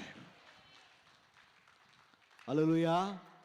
ಶುಭವು ಇಲ್ಲದೆ ಇರುವಂತ ಜಾಗದಲ್ಲಿ ನಿನ್ನ ಬಾಯಿಯಿಂದ ಶುಭವಾರ್ತೆಯನ್ನು ಯೇಸು ತೆರೆಯಕ್ಕೆ ಶಕ್ತನಾಗಿದ್ದಾನೆ. ಅಯ್ಯೋ ಬ್ರದರ್, ಬಹಳ ಕಷ್ಟದಲ್ಲಿದ್ದೀನಿ. ನಿನ್ನ ಬಾಯಿಂದ ಒಳ್ಳೆ ನ್ಯೂಸ್, ಶುಭವಾರ್ತೆಗಳನ್ನು, ಪಾಸಿಟಿವ್ ಆದ ಕಾರ್ಯಗಳನ್ನು ನಿನ್ನ ಸಂಗಡ ಕರ್ತನು ಮಾಡಕ್ಕೆ ಶಕ್ತನಾಗಿ. ಅದಕ್ಕೆ ಬಂದಿದೆ, ಇದನ್ನು ಮಾಡೋದಕ್ಕಾಗಿನೇ ದೇವರನ್ನ ಆರಿಸ್ಕೊಂಡಿದ್ರೆ ಹೊರತು ಹಿಂಗಾಯ್ತಲ್ಲ ಅಂತ ಕುತ್ಕೊಂಡು ಅಳೋದಕ್ಕಾಗಿದೆ ನನ್ನ ಕರೆದಿಲ್ಲ. ಕೆಡ ಹೊತ್ಕೊಂಡು ಬರ್ತಿದೆ. ಮನ ಮುರಿದವರನ್ನು ಕಟ್ಟಿ ವಾಸಿ ಮಾಡುವುದಕ್ಕೂ ಸೆರೆಯವರಿಗೆ ಬಿಡುಗಡೆ. ಎರಡನೇ ಪಾಯಿಂಟ್ ನೋಡಿ, ಮನ ಮುರಿದವರಿಗೂ. ಯಾರಿಗೆ ವ್ಯಾಧಿಯಲ್ಲಿದ್ದಾರೆ, ಮನಸ್ಸಲ್ಲಿ ಮುರಿಯಲ್ಪಟ್ಟಿದ್ದಾರೋ, ಕರ್ತನ ವಾಕ್ಯವು ನನ್ನನ್ನು ಅಭಿಷೇಕಿಸಿದ್ರಿಂದ ನಾನು ಇನ್ನೂ ಮುರಿಯಲ್ಪಡದಿಲ್ಲ. ಅದನ್ನ ಕಟ್ಟಕ್ಕಾಗಿನೇ ಆತನು ಒಳ್ಳೆಯ ಸಮರಿಯನು, ಆತನು ರಕ್ಷಕನು, ನನ್ನ ಸಂಗಡದಿಂದ ನಾನು ಮುರಿಯಲ್ಪಟ್ಟಂತ ಜಾಗದಲ್ಲಿ ನನ್ನ ಯೇಸು ನನ್ನ ಕಟ್ಟಕ್ಕೆ ಶಕ್ತನು. ನೀತಿವಂತನು 7 ಸತಿ ಬಿದ್ರು ಆತನು ಎತ್ತರಕ್ಕೆ ಹಾರ್ತಾನೆ. ಎಷ್ಟೇ ಸತಿ ನೀನು ಕೆಳಗೆ ಬಿದ್ರು ಯೋಚನೆ ಮಾಡಬೇಡಿ, ನಿನ್ನ ಎಲುಬು ಮುರಿಯದಂತೆ ದೇವರು ನಿನ್ನ ಕಾಯ್ದು ಕಾಪಾಡಕ್ಕೆ ಶಕ್ತನು. ಸುಡ ಬೆಂಕಿಲಿ ನೀವು ಹಾಕಲ್ಪಟ್ಟಿದ್ರು, ನಿನ್ನ ಮೇಲೆ ಬೆಂಕಿ ವಾಸನೆ ಇಲ್ಲದಂತೆ ಕರ್ತನು ನಿನ್ನನ್ನು ಕಾಯ್ದು ಕಾಪಾಡಕ್ಕೆ ಆತನು ಶಕ್ತನು. ಯೆಹೋವನು ನಮ್ಮ ಸಂಗಡಿರೋದು ಇಡೀ ಲೋಕವೇ ದೃಷ್ಟಿ ಇಟ್ಟು ನೋಡ್ತಾರೆ. ಅದಕ್ಕೆ ನಮ್ಮ ಯೋಚನೆಗೆ ತಕ್ಕ ಹಾಗೆ ನಾವು ಯೋಚಿಸದೆ, ಕರೆದಾತನು ಆತನು ನಾನು ಆರಿಸಲ್ಕೊಂಡಲ್ಪಟ್ಟಿರೋದ್ರಿಂದ ಅದೆಂಥದೇ ಸ್ಥಿತಿ ಆಗಿರಲಿ ನಾನು ಆ ಮಾರ್ಗದಲ್ಲಿ ಹೋಗಕ್ಕೆ ರೆಡಿ ಆಗಿದ್ದೇನೆ ಅಂತೇಳಿ ಒಂದು ತೀರ್ಮಾನವನ್ನು ಮಾಡ್ರಿ. ಯಾಕಂದ್ರೆ ನೀವು ಕರೆಯಲ್ಪಟ್ಟವರು, ಅಭಿಷೇಕಿಸಲ್ಪಟ್ಟವರು, ಶ್ರೇಷ್ಠವಂತರು, ಭಾಗ್ಯವಂತರು, ಆತನ ಮಕ್ಕಳಾದ ಮೇಲೆ ನಿನ್ನನ್ನು ಸಂಪೂರ್ಣವಾಗಿ ನೋಡ್ಕೊಳ್ಳೋದು ಆತನದೇ ಹೊರತು ನಮ್ಮ ಗ್ಯಾರಂಟಿ ಆಗಲ್ಲ. ವಾಕ್ಯದ ಬರೆದಿದೆ, ನಿನ್ನ ಮುಪ್ಪಿನ ವಯಸ್ಸವರೆಗೂ ನಾನಿರ್ತೇನೆ, ನಿನ್ನ ಕೂದಲು ನೆರೆಯಾಗಿ ಅದು ಗ್ರೇ ಆಗೋವರೆಗೂ ನಾನು ನಿನ್ನ ಸಂಗಡ ಇರ್ತೀನಿ, ನಿನಗೆ ಬಲವು ಇಲ್ಲದೆ ಹೋಗ್ಲಿ ನನ್ನ ಬಲವನ್ನು ಚಾಚಿ ನನ್ನ ಧರ್ಮದ ಬಲಗಾಯಿ ನಿನಗೆ ಬಲವಾಗಿ ಇರುವುದೆಂದು ವಾಕ್ಯದಲ್ಲಿ ಬರೆದಿದೆ. ಅದಕ್ಕಿಂತ ಮಿಗಿಲಾಗಿ ಏನ್ ಬೇಕು? ತನ್ನ ಮಗನನ್ನೇ ನಮಗಾಗಿ ಕೊಟ್ಟಾದ ಮೇಲೆ ಈ ಲೋಕವನ್ನು ಸಮಸ್ತವನ್ನು ನಮ್ಮ ಕೈಯಲ್ಲಿ ಕೊಡೋದೇನು ಬಹಳ ದೊಡ್ಡದಲ್ಲ ಬ್ರದರ್. ಚೆನ್ನಾಗಿ ಅರ್ಥ ಮಾಡ್ಕೊಳ್ಳಿ. ನಿನ್ನ ಲೆಕ್ಕವು ನಿನ್ನ ದೃಷ್ಟಿಯಲ್ಲಿ ಬಹಳ ದೊಡ್ಡದಾಗಿರ್ಬೋದು, ನನ್ನ ಯೇಸುವಿನ ದೃಷ್ಟಿಯಲ್ಲಿ ಎಲ್ಲವೂ ಸಣ್ಣದೆ. ಪರಿಸ್ಥಿತಿ ಯಾವಾಗ ನಿನಗೆ ಎದುರಿಸ್ತದೋ ನೀನು ಹೇಳು, ಇವೆಲ್ಲ ನನ್ನ ಕಣ್ಣು ಮುಂದೆ ವೇಸ್ಟ್, ಸಣ್ಣದು, ಇಷ್ಟೇನಾ? ಹೇಳು, ನಾನು ಶುಭ ವಾರ್ತೆಯನ್ನು ಸಾರಕ್ಕಾಗಿನೇ ದೇವರು ನನ್ನ ಕರೆದಿದ್ದಾರೆ. ನಾಳೆ ಡ್ಯೂ ಕಟ್ಟಬೇಕು, ಶುಭ ವಾರ್ತೆಯನ್ನು ಸಾರಕ್ಕಾಗಿನೇ ದೇವರು ನನ್ನ ಕರೆದಿದ್ದಾರೆ. ನಿನ್ನ ಹತ್ರ ಏನಿದೆಯೋ ಏನಿಲ್ವೋ ಅದನ್ನ ಯೋಚನೆ ಮಾಡಬೇಡಿ. ಹೇಗೆ ತೀರ್ಮಾನ ಮಾಡಲಿ, ನೀನು ಕರೆಯಲ್ಪಟ್ಟವನು, ಅಭಿಷೇಕಿಸಲ್ಪಟ್ಟವನು, ನೀನು ತೀರ್ಮಾನವನ್ನು ಮಾಡು. ಕರ್ತನು ನೆರವೇರಿಸಕ್ಕೆ ಆತನು ಶಕ್ತನಾಗಿದ್ದಾನೆ. ಭಯ ಪಡಬೇಡಿ. ಈ ವರ್ಷ ಹೇಗೆ ಹೋಗುತ್ತದೆ, ಈ ದಿನಗಳು ಹೇಗೆ ಹೋಗೋದು, ಹೇಗೆ ನನ್ನ ಮಕ್ಕಳು ಯಾವ ಸ್ಕೂಲಲ್ಲಿ ಸೇರಿಸಲಿ, ಹೇಗೆ ಫೀಸ್ ಕಟ್ಟಲಿ, ಕೆಲಸಗಳಿಲ್ಲಲ್ಲ, ಪರವಾಗಿಲ್ಲ. ವಾಕ್ಯದ ಬರೆದಿದೆ, ಆತನ ಮಾತನ್ನು ನಂಬು, ಶುಭವಾರ್ತೆಯನ್ನು ಸಾಲಕ್ಕೆ ದೇವರನ್ನ ಕರೆದಿದ್ದಾರೆ. ಮುರಿಯಲ್ಪಟ್ಟಂತ ಮನಸ್ಸು, ಜಜ್ಜಲ್ಪಟ್ಟಂತ ಮನಸ್ಸಿಗೆ ಕಟ್ಟದಕ್ಕಾಗಿನೇ ದೇವರನ್ನ ಕರೆದಿದ್ದಾರೆ. ಅಂದ್ರೆ ನೀನ್ ಯಾವಾಗಲ್ಲ ಮುರಿಯಲ್ಪಡ್ತೀಯ, ನೀನ್ ಯಾವಾಗಲ್ಲ ಜಜ್ಜಲ್ಪಡ್ತೀಯ, ನೀನ್ ಯಾವಾಗಲ್ಲ ಕಣ್ಣೀರಿನ ತುಂಬಲ್ಪಡ್ತೀಯ. ಚೆನ್ನಾಗಿ ಅರ್ಥ ಮಾಡ್ಕೊಳ್ಳಿ, ಆತನು ನಿನ್ನ ಸಂಗಡ ಇದ್ದಾನೆ, ನಿನ್ನನ್ನು ಕಟ್ಟದಕ್ಕಾಗಿ ಆತನು ಇದ್ದಾನೆ. ನಿನ್ನ ಕಾಲು ಎಡವಿ ಬೀಳದಂತೆ ನನ್ನ ಕರ್ತನು ನಿನ್ನ ಕಾಯ್ದು ಕಾಪಾಡಕ್ಕೆ ಆತನು ಶಕ್ತನು. ವಾಗ್ದಲ್ಲಿ ಚೆನ್ನಾಗಿ ಬರ್ದಿದ್ದೆಲ್ಲ ಕೇಳೋದ್ಗಳು ಏನು ಬರ್ದಿದೆ? ಸೆರೆಯವರಿಗೆ ಬಿಡುಗಡೆಯಾಗುವುದನ್ನು, ಸೆರೆಯದಲ್ಲಿರೋದರಿಗೆ ಬಿಡುಗಡೆಯನ್ನು ಕೊಡೋದಕ್ಕಾಗಿನೋ, ಬಂದಿಗಳಿಗೆ ಕದ ತೆರೆಯುವುದನ್ನು ಪ್ರಸಿದ್ಧಿ ಪಡಿಸುವುದಕ್ಕೂ ಯೆಹೋವನು ನೇಮಿಸಿರುವ ಶುಭ ವರ್ಷ. ಹಾಲೆಲೂಯಾ.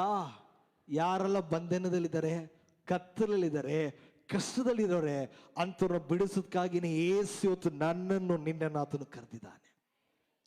ನಿನ್ನನ್ನು ಮಾತ್ರ ಶ್ರೇಷ್ಠವಾದ ಪದವಿಗೆ ಮಾತ್ರ ಇಡದಂತೆ ವಾಕ್ಯದ ಬರೆದಿದೆ, ನಿನ್ನ ಮುಖಾಂತರವಾಗಿ ಕರ್ತನು ಜನಗಳನ್ನ ಆತನು ಎಬ್ಬರಿಸುತ್ತಾನೆ. ಕೇಳಬೇಕು, ದೇವರೇ ನಿನ್ನ ಚಿತ್ತವು ನಿನ್ನ ಉದ್ದೇಶವು ಏನು ನನ್ನ ಜೀವಿತದಲ್ಲಿ? ಏನೇ ಸ್ವಾಮಿ ನಂಬಿದೀವಿ, ಸಭೆಗೆ ಹೋಗ್ತೀವಿ, ಅದು ದೊಡ್ಡದಲ್ಲ. ನಾನು ಕರೆಯಲ್ಪಟ್ಟನು, ನಾನು ಅಭಿಷೇಕಿಸಲ್ಪಟ್ಟನು, ನಿನ್ನ ವರಗಳು ನನ್ನಲ್ಲಿ ಆಪರೇಟ್ ಮಾಡಲಿ. ನನ್ನ ಊರಲ್ಲಿ ಎಷ್ಟೋ ಜನರು ಕಷ್ಟದಲ್ಲಿದ್ದಾರೆ, ನಾನು ಕೈ ಇಟ್ಟಿದ ಕೂಡಲೇ, ಯೇಸು ಎಂಬ ನಾಮವು ಹೇಳಿದ ಕೂಡಲೇ ದರಿದ್ರಗಳು ನೀಗಲ್ಪಡಲಿ. ಹಲ್ಲೆಲೂಯಾ. ವಾಕ್ಯದಲ್ಲಿ ಬರೆದಿದೆ, ಈ ಲೋಕದಲ್ಲಿ ನಾವೇ ಯೇಸುವಾಗಿರೋದ್ರಿಂದ ನಮ್ಮ ಪ್ರಾರ್ಥನೆ ದರಿದ್ರದಲ್ಲಿರುವಂಥ ಜನರು, ಕಷ್ಟದಲ್ಲಿರುವಂಥ ಜನರು ನನ್ನ ಮನೆಯನ್ನು ನೋಡ್ಕೊಂಡು ಬರಲಿ. ಇವಾಗ ನಾವು ಹೊರಗಡೆ ಹೋಗಿ ಸೇವೆ ಮಾಡ್ರೆ ಸುವಾರ್ತೆ ಸಾಡುತ್ತಾನೆ ಪ್ರಾಬ್ಲಮ್ಮು. ರಿವರ್ಸ್ ಆಗಿ ಮಾಡೋಣ, ಕಷ್ಟದಲ್ಲಿರುವಂಥ ಜನರು ಬೆಳಕನ್ನು ಹುಡ್ಕೊಂಡು ಬರಲಿ. ವಾಗ್ದು ಬರ್ದಿದೆ, ಈ ಲೋಕಕ್ಕೆ ನಾನು ನಿನ್ನನ್ನು ಬೆಳಕಾಗಿ ಮಾಡಿದ್ದೇನೆ. ಕತ್ತಲಲ್ಲಿ ಇರುವಂಥ ಜನರಿಗೆ ನಿನ್ನ ಬೆಳಕು ಅವ್ರ ಮೇಲೆ ಪ್ರಕಾಶಕ್ಕಾಗಿನೇ ಕರ್ತನ ಇವತ್ತು ನನ್ನನ್ನು ನಿನ್ನನ್ನು ಕರೆದಿದ್ದಾನೆ. ಹೇಳಿದವರೇ, ಯಾರ್ಯಾರು ಕಷ್ಟದಲ್ಲಿದ್ದಾರೋ ಎಲ್ಲರೂ ನನ್ನ ಮನೆಗೆ ಬರಲಿ. ನಾನು ಹೇಳ್ತೀನಿ, ಕರ್ತನ ಆತ್ಮವು ನಿನ್ನ ಬಾಯಿಂದ ಹೊರಗಡೆ ಹೋಗಿ ಹೊಸ ಹೊಸ ಆತ್ಮಗಳು ನಿನ್ನ ಹತ್ರ ಬರುವಾಗಿ ಅದು ಮಾಡುತ್ತದೆ. ಹೋಗ್ತಾ ಬರ್ತಿದ್ದಲ್ಲ, ಕಷ್ಟದಲ್ಲಿರೋರನ್ನ ಬಿಡಿಸೋದಕ್ಕಾಗಿ ಕರ್ತನನ್ನ ಕರೆದಿದ್ದಾನೆ. ವ್ಯಾಧಿಯಲ್ಲಿ ಇರೋರನ್ನ ಬಿಡಿಸೋದಕ್ಕಾಗಿ ಕರ್ತನನ್ನ ಕರೆದಿದ್ದಾನೆ. ದರಿದ್ರಲ್ಲಿರೋದವ್ರನ್ನ ಅವ್ರನ್ನ ಶ್ರೀಮಂತರಾಗಿ ಮಾಡೋದಕ್ಕಾಗಿ ಯೇಸು ನಿನ್ನ ಕರೆದಿದ್ದಾನೆ. ಇನ್ನೊಬ್ಬರಿಗೆ ನಾವು ಮಾಡ್ತೀವಂದ್ರೆ ನಾವು ಇನ್ನು ಎಷ್ಟವರು, ಅದೇ ವೆರಿ ಇಂಪಾರ್ಟೆಂಟ್. ಇನ್ನೊಬ್ಬರಿಗೆ ದೇವರು ಅವರಲ್ಲಿರುವಂಥ ದರಿದ್ರಗಳನ್ನು, ಶಾಪಗಳನ್ನು, ವ್ಯಾಧಿಗಳನ್ನು, ಬಡತನಗಳನ್ನು ನಮ್ಮ ಮುಖಾಂತರವಾಗಿ ದೇವರು ಅದನ್ನು ನೀಗಿಸ್ತಾನಂದ್ರೆ ಅವಾಗ ನನ್ನಲ್ಲಿರುವಂಥ ಎಲ್ಲ ಬಡತನಗಳು, ದರಿದ್ರಗಳು, ವ್ಯಾಧಿಯು ಎಲ್ಲವೂ ಸಂಪೂರ್ಣವಾಗಿ ಶಿಲುಬೆ ಮೇಲೆ ಸಂಪೂರ್ಣವಾಗಿ ತೀರಲ್ಪಟ್ಟಿದೆ. ವಾಕ್ಯವನ್ನು ಈ ಥರ ನೀವು ನಂಬುತ್ತಾ ವಾಕ್ಯವೇ ನಿಮ್ಮಲ್ಲಿ ಕಾರ್ಯ ಮಾಡ್ತದೆ. ಅನೇಕ ಟೈಮ್ ನಮ್ಮ ಸಂಕಲ್ಪಗಳು, ನಮ್ಮ ಯೋಚನೆಗಳು ಆಪ್ರೇಟ್ ಮಾಡೋದಕ್ಕಾಗಿ ನಾವು ಸಮಯ ಕೊಡ್ತೀವಿ. ಹಂಗೆ ಮಾಡಿದ್ರೆ ಹಿಂಗಾಗುತ್ತೆ, ಆ ಥರ ಈ ಥರ ಹಿಂಗೆ ಮಾಡಿದ್ರೆ ಹಂಗ. ನಾನು ಹೇಳ್ತೀನಿ, ದೇವರ ರಾಜ್ಯದಲ್ಲಿ ನಿನ್ನ ಯಾವ ಯೋಜನೆಗಳು ಬೇಕಾಗಿಲ್ಲ. ನೀನು ಪ್ರಾರ್ಥನೆ ಮಾಡಿದ್ರೆ ಸಾಕು. ಅನ್ಯ ಭಾಷೆ ಗೊತ್ತಿದ್ರೆ ವಾಣಿಗಳನ್ನ ಹೆಚ್ಚಾಗಿ ಮಾತಾಡು. ಈ ಅನ್ಯ ಭಾಷೆಗಳನ್ನು ಮಾತಾಡ್ತಾ ಮಾತಾಡ್ತಾ ನಿನ್ನ ಮನೆ ಹತ್ರ ಕಣ್ಣುಗಳು ತೆರೆಯಲ್ಪಡ್ತೈತೆ. ಕರ್ತನೊಳಗೆ ರಹಸ್ಯವಾದಗಳ ಮಾತನ್ನು ಮಾತಾಡ್ತೀಯಾ. ಅಂತರಂಗದಲ್ಲಿರುವಂಥ ಮನುಷ್ಯನು ಬಲದಿಂದ ಬಲಕ್ಕೆ ಆತನ ಏರುತ್ತಾ ಹೋಗ್ತಾನೆ. ಆತ್ಮೀಕವಾಗಿ ನೀನು ಸ್ಟ್ರಾಂಗ್ ಆಗ್ಬಿಟ್ರೆ ಸಾಕು. ಇಲ್ಲಿ ವಾಕ್ಯದಲ್ಲಿ ಬರೆಯಲ್ಪಟ್ಟಂತ ಪ್ರತಿಯೊಂದು ಮಾತು ಅದು ಖಂಡಿತ ನೆರವೇರ್ತದೆ. ಕೇಳಿ ಓದ್ಕೊಳ್ಳೋಣ. ಯೆಶಾಯ ಬರೆದಂತ ಗ್ರಂಥೆ ಅದರಲ್ಲಿ ಬರೆಯಲ್ಪಟ್ಟಂತ 42ನೇ ಅಧ್ಯಾಯ 1ನೇ ವಚನ. ಯೆಶಾಯ 42:1. ಇಗೋ ನನ್ನ ಸೇವಕನು, ಇವನಿಗೆ ನಾನೇ ಆಧಾರ, ಇವನಿಗೆ ನಾನೇ ಆಧಾರ, ಇವನು ನನಗೆ ಇಷ್ಟನು, ಇವನು ನನಗೆ ಇಷ್ಟವನು, ನನ್ನ ಪ್ರಾಣ ಪ್ರಿಯನು, ನನ್ನ ಪ್ರಾಣ ಪ್ರಿಯನು, ಇವನಲ್ಲಿ ನನ್ನ ಆತ್ಮವನ್ನು ಇರಿಸಿದ್ದೇನೆ, ಇವನಲ್ಲಿ ನನ್ನ ಆತ್ಮವನ್ನು ಏನ್ ಮಾಡಿದ್ದೇನೆ, ಇರಿಸಿದ್ದೇನೆ. ಇವನು ಅನ್ಯ ಜನಗಳಲ್ಲಿಯೂ ಸಧರ್ಮವನ್ನು ಪ್ರಚುರಪಡಿಸುವನು. ಇಲ್ಲಿ ನೋಡಿ, ನಮ್ಮ ಕನ್ನಡದಲ್ಲಿ ಒಂದು ವಾಕ್ಯ ಮಿಸ್ ಆಗಿದೆ.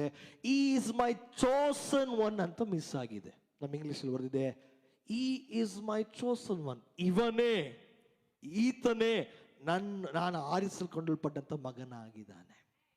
ನೋಡ್ರಿ, ಇವಾಗ ಬರ್ದಿದೆ. ಇನ್ನೊಂದ್ಸತಿ ಓದ್ಕೊಳ್ಳಿ, ಮೇಲೆ ಓದ್ಕೊಳ್ಳಿ. ಈತನ ನನ್ನ ದಾಸನು, ಇಗೋ ನನ್ನ ಸೇವಕನು, ಇವನಿಗೆ ನಾನೇ ಆಧಾರ. ಚೆನ್ನಾಗಿ ಅರ್ಥ ಮಾಡ್ಕೊಳ್ಳಿ. ಆತನ ಮಕ್ಕಳಾಗಿರೋದಕ್ಕೆ ಆತನೇ ನಮಗೆ ಆಧಾರವಾಗಿದ್ದಾನೆ.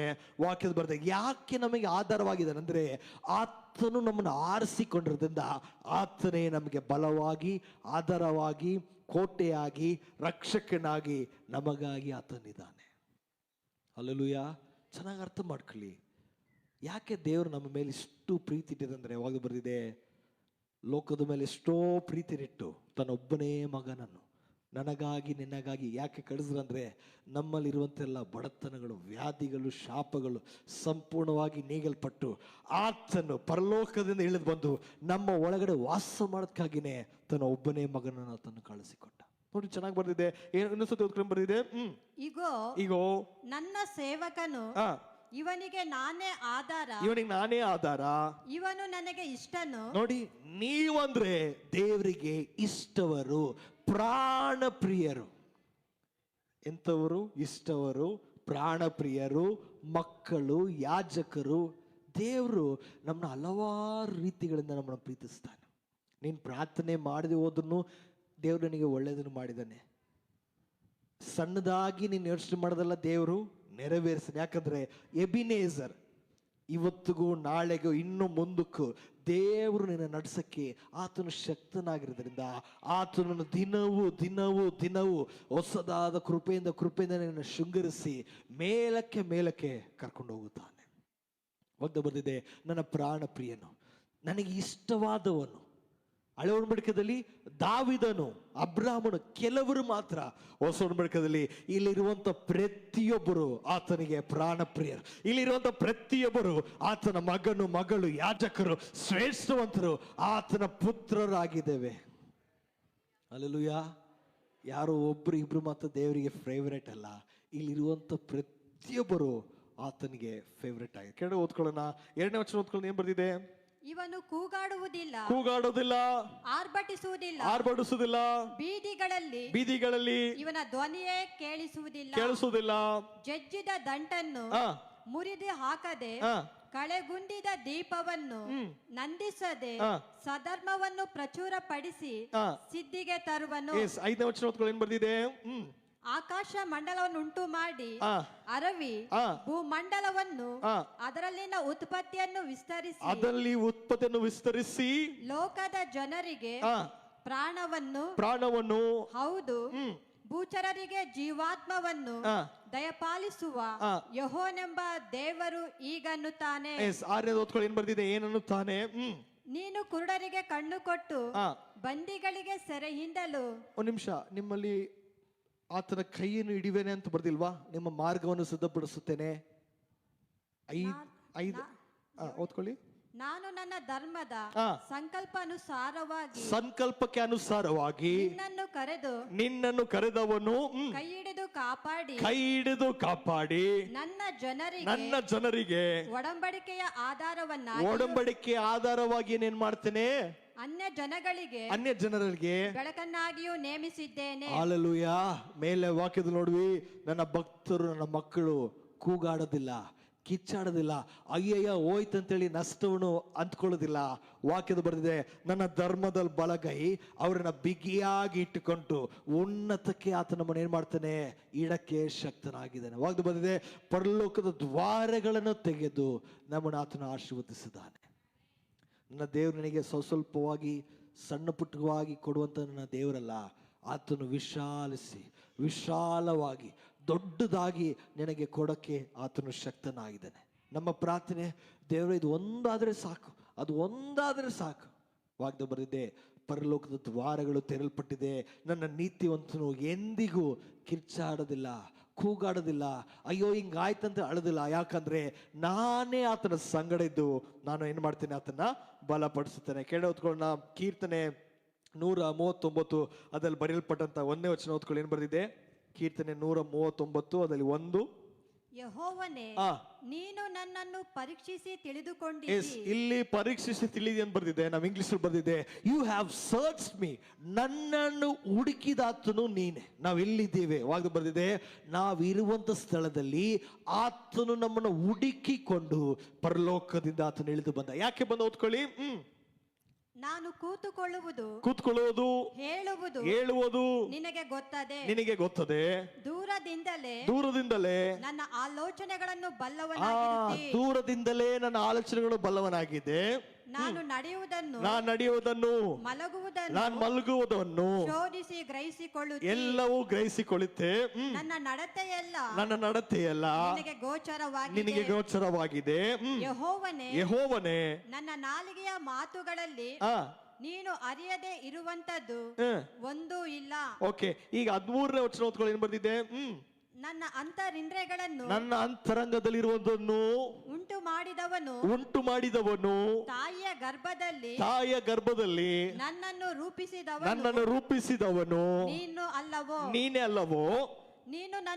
ನೀನು ನನ್ನನ್ನು ಅದ್ಭುತವಾಗಿ ವಿಚಿತ್ರವಾಗಿ ಗಟ್ಟಿಸಿದ್ದರಿಂದ ನಿನ್ನನ್ನು ಕೊಂಡಾಡುತ್ತೇನೆ. ಹಲ್ಲೆಲೂಯಾ. ಇವಾಗ ಹೇಳ್ರಿ, ಯಾರು ನನ್ನ ಯೇಸುವಿನ ಕಣ್ಣಿಂದ ಬಚ್ಚಿಕೊಳ್ಳಕ್ಕೆ ಸಾಧ್ಯ? ದಾವೀದನು ಹೇಳ್ತಾನೆ, ಸಮುದ್ರದ ಆಳಕ್ಕೆ ಹೋದ್ರು ನೀನಿದ್ಯಾ, ಆಕಾಶಕ್ಕೆ ಉನ್ನತಕ್ಕೆ ಹೋದ್ರು ನೀನಿದ್ಯಾ. ಇಲ್ಲಿ ವಾಕ್ಯದಲ್ಲಿ ಚೆನ್ನಾಗಿ ಬರ್ದಿದೆ, ನನ್ನ ಪ್ರತಿಯೊಂದು ಹೆಜ್ಜೆಯನ್ನು ನೀನು ಚೆನ್ನಾಗಿ ಗಮನಿಸ್ತಿದ್ದೀಯ. ನಾನು ಹೋಗುವುದನ್ನು, ಬರುವುದನ್ನು, ಕೂತ್ಕೊಳ್ಳೋದನ್ನು, ಮಲಗುವುದನ್ನು, ತಾಯಿನ ಗರ್ಭದಲ್ಲಿರುವಾಗದಲ್ಲೇ ನನ್ನ ಅಂತರಂಗದಲ್ಲಿರುವಂಥ ಎಲ್ಲ ಸ್ಪೇರ್ ಪಾರ್ಟ್ಸ್ಗಳನ್ನು ಸಿದ್ಧಪಡಿಸಾತನು ನೀನೇ. ಏನೇನು ಬರ್ದಿದೆ? ಅದ್ಭುತವಾಗಿ, ವಿಚಿತ್ರವಾಗಿ, ಅತಿಶಯವಾಗಿ, ಭ್ರಮಿಸುವಂತೆ ನನ್ನ ಯೇಸು ನನ್ನನ್ನು ನಿನ್ನನ್ನು ಸೃಷ್ಟಿಸಿದ್ದಾನೆ. Hallelujah, hallelujah. ಅದಕ್ಕೆ ವಾಗ್ದಾನ ಬರೆದಿದೆ, ಇಷ್ಟೆಲ್ಲ ಮಾಡಿದಂಥ ದೇವರಿಗೆ ಯಾವತ್ತಾದ್ರೂ ನಿನ್ನ ಮೋಸ ಮಾಡಿದಾರ? ಆತನಿಗೆ ಮೋಸ ಮಾಡೋದಕ್ಕೆ ಗೊತ್ತೇ ಇಲ್ಲ. ತನ್ನ ವಾಗ್ದಾನಗಳನ್ನು ನೆರವೇರಿಸದೆ ಆತನು ಹೋಗೋದೇ ಇಲ್ಲ. ವಾಗ್ದಾನ ಬರೆದಿದೆ, ಆತನು ನಮ್ಮನ್ನು ಹುಡುಕಿಕೊಂಡು ಆತನು ಬಂದಿದ್ದಾನೆ. ನಾವು ಎಂಥವರಂತಾಗಿ ನಮ್ಮನ್ನು ಬರಲಿಲ್ಲ, ನಾವು ಎಂಥ ಸ್ಥಿತಿಯಲ್ಲಿದ್ದರೂ ಅದೆಲ್ಲ ನೋಡದಂತೆ ನಾವೇ ಬೇಕಂತೇಳಿ ನಿನ್ನನ್ನು ಆತನು ಇವತ್ತು ಆರಿಸಿಕೊಂಡಿದ್ದಾನೆ. ಇವತ್ತು ನೋಡ್ರಿ, ನಾನು ಕೂತ್ಕೊಳ್ಳೋದು, ಮಲ್ಗೋದು, ಎದ್ದೇಳೋದು, ನನ್ನ ಫೋನಲ್ಲಿ ಏನಿದೆ, ನನ್ನ ಜೋಬಲ್ಲಿ ಏನಿದೆ, ನನ್ನ ಮನಸ್ಸಲ್ಲಿ ಏನಿದೆ, ಎಲ್ಲವೂ ಏಸಿಗೆ ಚೆನ್ನಾಗಿ ಗೊತ್ತಿದೆ. ನಾನು ಯಾಕೆ ಹೇಳ್ತಿದ್ದೀನಿ ಅಂದರೆ, ಇಷ್ಟೆಲ್ಲ ದೇವ್ರು ನಿನ್ನ ಬಗ್ಗೆ ಅಷ್ಟು ರಿಸರ್ಚ್ ಮಾಡಿ ನಿನ್ನ ಕಣ್ಣುಗುಡ್ಡೆ ಅಂತ ನಿನ್ನ ಕಾಯ್ದು ಕಾಪಾಡ್ತಿದ್ದಾರೆ ಅಂದರೆ ಏನೋ ಒಂದು ಉದ್ದೇಶಪೂರ್ವಕವಾಗಿನ ದೇವರು ನಿನ್ನನ್ನು ಆತನ ಆರಿಸಿಕೊಂಡಿದ್ದಾನೆ. ದಾವೀದನು ಹೇಳ್ತೇನೆ, ನನ್ನ ತಾಯಿನ ಗರ್ಭದಲ್ಲಿ ಇರುವಾಗಲೇ ನೀನು ರಕ್ಷಿಸಿ ನನ್ನನ್ನು ಸಪ್ರೇಟ್ ಮಾಡಿ, ಅನೇಕ ಜನರು ಹುಟ್ಟಬೇಕಾಯಿತು, ಅದರಲ್ಲಿ ನನ್ನನ್ನು ಮಾತ್ರ ಸೆಲೆಕ್ಟ್ ಮಾಡಿ ತಾಯಿನ ಗರ್ಭದಲ್ಲಿ ನನ್ನನ್ನು ಫಿಟ್ ಮಾಡಿ ಹೊರಗಡೆ ಕರ್ಕೊಂಡ್ಬಂದು ನನ್ನನ್ನು ಅಭಿಷೇಕಿಸಿ ನಾನು ಕೈ ಮುಟ್ಟಿ ಮಾಡುವಂಥದ್ದು ಸಫಲವಾಗಿ ಮಾಡೋದಕ್ಕಾಗಿಯೇ ದೇವರನ್ನು ಕರೆದಿದ್ದಾನೆ. ಎಲ್ಲ ಕಾಲದಲ್ಲಿ, ಎಲ್ಲ ವೇಳೆಯಲ್ಲಿ, ಎಲ್ಲ ಪರಿಸ್ಥಿತಿಗಳಲ್ಲಿ ನೀತಿವಂತನ ಫಲಗಳು ಏರಾಳವಾಗಿ, ಅದ್ಭುತವಾಗಿ, ಸಂಪೂರ್ಣತೆಯಿಂದ ಅದು ಕಾಣಲ್ಪಡ್ತದೆ. ಅದು ಯಾವ ಕಾಲಕ್ಕೂ ತನ್ನ ಎಲೆಗಳು ಬಾಡೋದೇ ಇಲ್ಲ. ಯಾಕಂದ್ರೆ ಅದು ಬೆರೆಯಲ್ಪಟ್ಟಂತ ನೀರಿನ ಕಾಲುವೆ ಬೆಳೆಯಲ್ಪಟ್ಟಂತ ಮರವಾಗಿರೋದ್ರಿಂದ ಆತನೇ ನಮ್ಮ ಸಂಗಡದಿಂದ ಈ ಮರದ ಎಲೆ ಎಂದಿಗೂ ಬಾಡೋದೇ ಇಲ್ಲ. ನಿಮಗೊಂದು ಗೊತ್ತಾ, ಮರದ ಎಲೆ ಬಾಡದ ಹೋದ್ರೆ ಅದರ ಫಲಗಳನ್ನು ಏನಾಗೋದಿಲ್ಲ, ಕೆಟ್ಟೋಗೋದಿಲ್ಲ. ಚೆನ್ನಾಗಿ ಅರ್ಥ ಮಾಡ್ಕೊಳ್ಳಿ. ಇವತ್ತು ದೇವರು ಯಾಕೆ ನನ್ನ ಒಳಗಡೆ ನಿನ್ನೊಳಗಡೆ ಆತನು ಇದ್ದಾನಂದ್ರೆ, ಇವತ್ತು ನನ್ನನ್ನು ನಿನ್ನನ್ನು ಆತನು ಆರಿಸಿಕೊಂಡಿದ್ದಾನೆ. ಕೀರ್ತನೆಗಾರ್ತನ ಚೆನ್ನಾಗಿ ಬರೀತಾನೆ, ನನ್ನ ತಾಯಿನ ಗರ್ಭದಲ್ಲಿ ಇರುವಾಗ್ಲೇನೆ ನನ್ನ ಅಂತರಂಗದಲ್ಲಿರುವಂಥ ಎಲ್ಲವನ್ನು ನೀನೇನ್ ಮಾಡಿದ್ಯಾ, ರೂಪಿಸಿದ್ಯಾ. ನಾನು ಕೂತ್ಕೊಳ್ಳೋದನ್ನು, ಮಲ್ಗೋದನ್ನು, ನಾನು ಹೋಗೋದನ್ನು ಅದಕ್ಕೆ ವಾಗ್ದಲ್ಲಿ ಬಂದಿದೆ, ನೀನು ಹೋಗುವಾಗ್ಲೂ ಬರುವಾಗ್ಲೂ ನನ್ನ ಶುಭವು ಕೃಪೆಯು ನಿನ್ನನ್ನು ಯಾವಾಗ್ಲೂ ಹಿಂಬಾಲಿಸನೇ ಇರ್ತದೆ. ನೀನು ತಲೆ ತಗ್ಗಿಸಿದಂಥ ಜಾಗದಲ್ಲಿ ನಿನ್ನ ತಲೆಯನ್ನು ನಾನು ಎತ್ತುವಾಗೆ ನಾನು ಮಾತಾಡ್ತೆ. ನಿನ್ನ ವೈರಿಗಳ ಮುಂದೆ ಊಟವನ್ನು ಸಿದ್ಧಪಡಿಸಿ ನೀನು ಕೂತ್ಕೊಂಡು ತಿನ್ನೋದನ್ನು ನಿನ್ನ ವೈರಿಗಳು ನೋಡ್ತಾ ಅರ್ಥವೇನೆಂದ್ರೆ ನಿನ್ನನ್ನು ಆಶೀರ್ವಾದ ನಿಧಿಯಾಗಿ ಮಾಡಿದ್ದಾನೆ. ಜನ ಹೇಳ್ತಾರೆ ನಿನ್ನ ಕೈಯಲ್ಲಿ ಆಗಲ್ಲ, ಯೇಸುನ ನಂಬ್ಕೊಂಡು ಹೋದಲ್ಲ, ಏನಾಯ್ತು, ಹಂಗಾಯ್ತು. ಚೆನ್ನಾಗಿ ಹೇಳ್ರಿ, ಕರೆದಾತನು ನಂಬಿಗಸ್ತನು. ಒಂದು ದಿನ ಬರುತ್ತದೆ, ಯಾರೆಲ್ಲ ನೀನ್ ವೇಸ್ಟ್ ಹೋಯ್ತಂತ ಹೇಳಿದರೋ ಅವರ ಮುಂದೆ ನಾನು ಏಸಪ್ಪ ನನ್ನ ಉತ್ತರಕ್ಕೆ ಮಾಡಕ್ಕೆ ಆತನು ಸಿದ್ಧತೆ ಆಗಿದ್ದಾನೆ, ಆತನು ಶಕ್ತನಾಗಿದ್ದಾನೆ. ಈ ಲೋಕದಲ್ಲಿರುವಂತ ಯಾವುದೇ ಕಾರ್ಯವಾಗಿರ್ಲಿ ನನ್ನ ಯೇಸುವಿಂದ ಅಗಲಿಸಕ್ಕೆ ಯಾವುದಕ್ಕೂ ಅವಕಾಶನೂ ದೇವರು ಮಾಡಿಕೊಟ್ಟಿಲ್ಲ. ಮರಣವೋ, ವ್ಯಾಧಿಯೋ, ಸುಖವೋ, ಆಶೀರ್ವಾದವೋ, ಮೇಲೋ ಕೀಳೋ, ಕ್ರಿಸ್ತನ ಪ್ರೀತಿಯಿಂದ ನಿನ್ನನ್ನು ಅಗಲಿಸೋದಕ್ಕೆ ಯಾವುದಾಗಲ್ಲ. ನಿನ್ನ ಪಾಪವು ದೇವರ ಪ್ರೀತಿಯಿಂದ ಅಗಲಿಸಕ್ಕೆ ಆಗೋದಿಲ್ಲ. ನಿನ್ನ ಪಾಪಕ್ಕಾಗಿ ಯೇಸು ಸತ್ತು ಎದ್ದು ಬಂದಿರೋದ್ರಿಂದ ಪಾಪವು ಆತನ ಕಾಲು ಕೆಳಗೆ ಹಾಕಿದೆ. ಅರ್ಥವು ಅದು ನನ್ನ ಕಾಲು ಕೆಳಗೆ ಹಾಕಿ ತುಳಿಯಲ್ಪಟ್ಟಿದೆ. ವ್ಯಾಧಿಗಳು ನಿನ್ನ ಕಾಲು ಕೆಳಗೆ ಹಾಕಿ ತುಳಿಯಲ್ಪಟ್ಟಿದೆ. ರೋಗಗಳಾಗಿರಲಿ, ಶಾಪಗಳಾಗಿರಲಿ, ಎಂಥ ದರಿದ್ರನಾಗಿರಲಿ, ಅದು ನಿನ್ನ ಕಾಲ್ ಕೆಳಗಡೆ ಇರೋದ್ರಿಂದ ವಾಕ್ಯದಿಂದ ನಾವು ಗೆಲ್ಲರಾಗಿ ನಾವು ಕಾಣಲ್ಪಡ್ಬೇಕು. ಕೆಳಗಡೆ ಓದ್ಕೊಳ್ಳಿ 15 ಓದ್ಕೊಳ್ಳಿ. ನಾನು ಗುಪ್ತ ಸ್ಥಳದಲ್ಲಿ ಏರ್ಪಡುತ್ತಾ ಭೂಗರ್ಭದಲ್ಲಿ ರಚಿಸಲ್ಪಡುತ್ತಾ ಇದ್ದಾಗ ನನ್ನ ಅಸ್ಥಿ ಪಂಜರವು ನಿನಗೆ ಮರೆಯಾಗಿದ್ದಿಲ್ಲ. ನಾನು ಇನ್ನು ಕೇವಲ ಪಿಂಡವಾಗಿರುವಾಗಲೇ ನಿನ್ನ ಕಣ್ಣುಗಳು ನನ್ನನ್ನು ನೋಡಿದವು. ಹಲ್ಲೆಲೂಯಾ. ಮಕ್ಕಳು ಹುಟ್ಟೋರ್ಗೂ ಯಾವ ಮಗು ಹುಟ್ಟುದಂತ ಗೊತ್ತಿಲ್ಲ. ಎಷ್ಟು ವರ್ಷ ಆದ್ರೂ ಪಾಪ ಕೆಲವರಿಗೆ ಹುಟ್ಟೋದು ಇಲ್ಲ. ವಾಕ್ಯದ ಬರೆದಿದೆ, ಹುಟ್ಟಕ್ಕಿಂತ ಮುಂಚೆ ಫಸ್ಟ್ ಸೆಕೆಂಡ್ ಗರ್ಭದಲ್ಲಿ ಇರುವಾಗ್ಲೇ ನೀನ್ ಎಂಥವನು. ಇನ್ನು ಡಾಕ್ಟರ್ ಸ್ಕ್ಯಾನ್ ಮಾಡೋಕ್ಕಿಂತ ಮುಂಚೆ, ಮಿಷಿನ್ಗಳು ಸ್ಕ್ಯಾನ್ ಮಾಡೋದಕ್ಕಿಂತ ಮುಂಚೆ, ಟೆಕ್ನಾಲಜಿಕ್ಕಿಂತಲೂ, ಡಾಕ್ಟರ್ಸ್ಗಿಂತಲೂ, ಹಾಸ್ಪಿಟಲ್ಗಳಕ್ಕಿಂತಲೂ ವಾಕ್ಯದ ಬರೆದಿದೆ, ಗರ್ಭದಲ್ಲಿ ಇರುವಾಗ್ಲೇ ನೀನ್ ಎಂಥವನು, ಇದು ಗಂಡ ಹೆಣ್ಣ, ಅಭಿಷೇಕಿಸಲ್ಪಟ್ಟವನ, ಈತನು ಎಂಥವನು ಅಂತೇಳಿ ನಮ್ಮ ಹೆಸರಿಟ್ಟು ಕರೆದಾತ ನನ್ನ ಯೇಸು. ವಾಕ್ಯದಲ್ಲಿ ಚೆನ್ನಾಗಿ ಬರೆದಿದೆ, ಓದ್ಕೊಳ್ಳಿ ಬರೆದಿದೆ. 17 ಓದ್ಕೊಳ್ಳಿ. ನಾನು ಇನ್ನು ಕೇವಲ ಪಿಂಡವಾಗಿರುವಾಗ ನಿನ್ನ ಕಣ್ಣುಗಳು ನನ್ನನ್ನು ನೋಡಿದವು. ನನ್ನ ಆಯುಷ್ಕಾಲದ ಪ್ರಥಮ ದಿನವು ಪ್ರಾರಂಭವಾಗುವ ಮೊದಲೇ ಅದರ ಎಲ್ಲಾ ದಿನಗಳು ನಿನ್ನ ಪುಸ್ತಕದಲ್ಲಿ ಬರೆಯಲ್ಪಟ್ಟವು. 17 ಓದ್ಕೊಳ್ಳಿ. ದೇವರೇ ನಿನ್ನ ಸಂಕಲ್ಪಗಳು ನನ್ನ ಎಣಿಕೆಯಲ್ಲಿ ಎಷ್ಟೋ ಗೌರವವಾಗಿವೆ. ಹಲ್ಲೆಲೂಯಾ. ದೇವರು ನಿನ್ನ ಕುರಿತು ಎಲ್ಲವನ್ನು ಯೋಚನೆ ಮಾಡ್ತಾನೆ. ನಿಂದು ಕೂದಲು ಬಿದ್ರೂ ದೇವರಿಗೆ ಗೊತ್ತು ಎಂತ ಕೂದಲು ಬಿದ್ದಿದೆ. ನಿನಗೆ ಒಂದು ನಷ್ಟವಾದ್ರೂ ವಾಗಿದೆ ಬರೆದಿದೆ, ನಿನಗೆ ಕೇಡು ಮಾಡುವವರು ಎಲ್ಲರೂ ನನಗೆ ಕೇಡು ಮಾಡಿದ ಹಾಗೆ. ದೇವರು ನಿನ್ನನ್ನ ಆತನ ಕಣ್ಗುಡ್ಡೆ ಅಂತ ಇಟ್ಟು ನಿನ್ನನ್ನು ಕಾಯ್ದು ಕಾಪಾಡ್ತಿದ್ದಾನೆ. ಸಭೆ ಚೆನ್ನಾಗಿ ಅರ್ಥ ಮಾಡ್ಕೊಳ್ಳಿ. ಸೈತಾನ್ ಏನಕ್ಕಾಗಿ ಬರ್ತಾನೆ? ಕೊಲ್ಲುವುದಕ್ಕಾಗಿ, ಕೊಯ್ಯೋದಕ್ಕಾಗಿ, ಸುಳ್ಳೇಳೋದಕ್ಕಾಗಿ, ನಮ್ಮನ್ನ ಮರಳು ಮಾಡೋದಕ್ಕಾಗಿ ಆತನು ಬಂದು ನಮ್ಮ ಹತ್ರ ಮಾತನ್ನು ಕೊಟ್ಟು ನಮ್ಮನ್ನ ಅಧಿಕಾರವು ಇಲ್ಲದಾಗಿ ಆತನು ಮಾಡ್ತಾನೆ. ಚೆನ್ನಾಗಿ ಅರ್ಥ ಮಾಡ್ಕೊಳ್ಳಿ. ಕರೆದಾತನು ನಮ್ಮಲ್ಲಿ ಅಭಿಷೇಕವನ್ನು ಇಟ್ಟು ನಮ್ಮಲ್ಲಿ ಆತನ ಏನು ಮಾಡಿದೆ ಅಂದರೆ ಆತನಲ್ಲಿರುವಂಥ ಅಧಿಕಾರವು ಸಂಪೂರ್ಣವು ತನ್ನ ಸಭೆ ಮೇಲೆ ಇದೆ. ನಿಮಗೆ ಒಂದು ಗೊತ್ತಾ, ನೀನು ಬಾಯಿ ತೆಗೆದು ಮಾತಾಡೋದಕ್ಕೆ ಪ್ರತಿಯೊಂದಕ್ಕೂ ಜೀವವಿದೆ, ಮರಣವಿದೆ. ಅದಕ್ಕೆ ನಾವು ಬಾಯಿಗಳನ್ನು ತೆಗೆದು ಜೀವಗಳನ್ನು ನಾವು ಮಾತಾಡ್ಬೇಕು. ಯಾವ ಜೀವ? ವಾಕ್ಯವು ಮಾತಾಡ್ತಾ ಇದು ಜೀವಗಳನ್ನು ಉತ್ಪತ್ತಿ ಮಾಡ್ತದೆ. ನಮ್ಮ ಮುಂದೆ ಇರುವಂಥ ಪರಿಸ್ಥಿತಿ ಯಾವುದು? ನಷ್ಟವಾಗಿರೋದು, ಸುಟ್ಟೋಗಿರೋದು, ವ್ಯಾಧಿಯು. ವಾಕ್ಯ ಹೇಳ್ತದೆ, ಆತನ ಭಾಷಣಗಳಿಂದ ಗುಣವಾದೆ. ನಷ್ಟವಿದ್ಯಾ? ಎಲ್ಲವೂ ಫೇಲಿಯರ್ ಆಯ್ತಾ? ನೀತಿವಂತನ ತಲೆ ಆಶೀರ್ವಾದದ ನೆಲೆ. ಆತನು ನನಗಾಗಿ ಸತ್ತು ನನ್ನ ದರಿದ್ರವನ್ನು ತನ್ನ ಶಿಲುಬೆ ಮೇಲೆ ಹೊತ್ತುಕೊಂಡು ಇವತ್ತು ನನ್ನನ್ನು ಆಶೀರ್ವಾದ ನಿಧಿಯಾಗಿ ಆತನು ಮಾಡಿದ್ದಾನೆ. ಹಲ್ಲೆಲೂಯಾ. ಅದಕ್ಕೆ ವಾಕ್ಯವು ಏನು ಹೇಳ್ತದಂತ ನಾವು ಕಿವಿಗೊಟ್ಟು ಕೇಳಿ ವಾಕ್ಯವನ್ನೇ ನಂಬಬೇಕು ಹೊರತು ಲೋಕವು ಹೇಳುವಂತ ಮಾತಿಗೆ ನಾವು ಕಿವಿ ಕೊಡಬಾರ್ದು. ಕೆಳಗಡೆ ಇನ್ನೊಂದು ಕಳೆದಾಗ ಓದ್ಕೊಳ್ಳೋಣ. ಕೀರ್ತನೆ 119 ಅದ್ರಲ್ಲಿ ಬರೆಯಲ್ಪಟ್ಟಂತ 73ನೇ ವರ್ಷ ಓದ್ಕೊಳ್ಳೋಣ. ಬರೆದಿದೆ 119:73. ಪ್ರಭುಗಳು ಕೂತುಕೊಂಡು ನನಗೆ ವಿರೋಧವಾಗಿ ಒಳಸಂಚು ಮಾಡಿದರು. ಕೀರ್ತನೆ 119:73. ಎಸ್, ನಿನ್ನ ಕೈಗಳು ನನ್ನನ್ನು ರೂಪಿಸಿ ನಿಲ್ಲಿಸಿದವು. ಹಲ್ಲೆಲೂಯಾ. ಆತನ ಕೈಯೇ ನನ್ನನ್ನು ರೂಪಿಸಿ ಇವತ್ತು ಕೃಪೆಯಿಂದ ಕೃಪೆಗೆ ಮೇಲಕ್ಕೆ ಆತನ ಕೈ ನನ್ನನ್ನು ನಿಲ್ಲಿಸಿದೆ.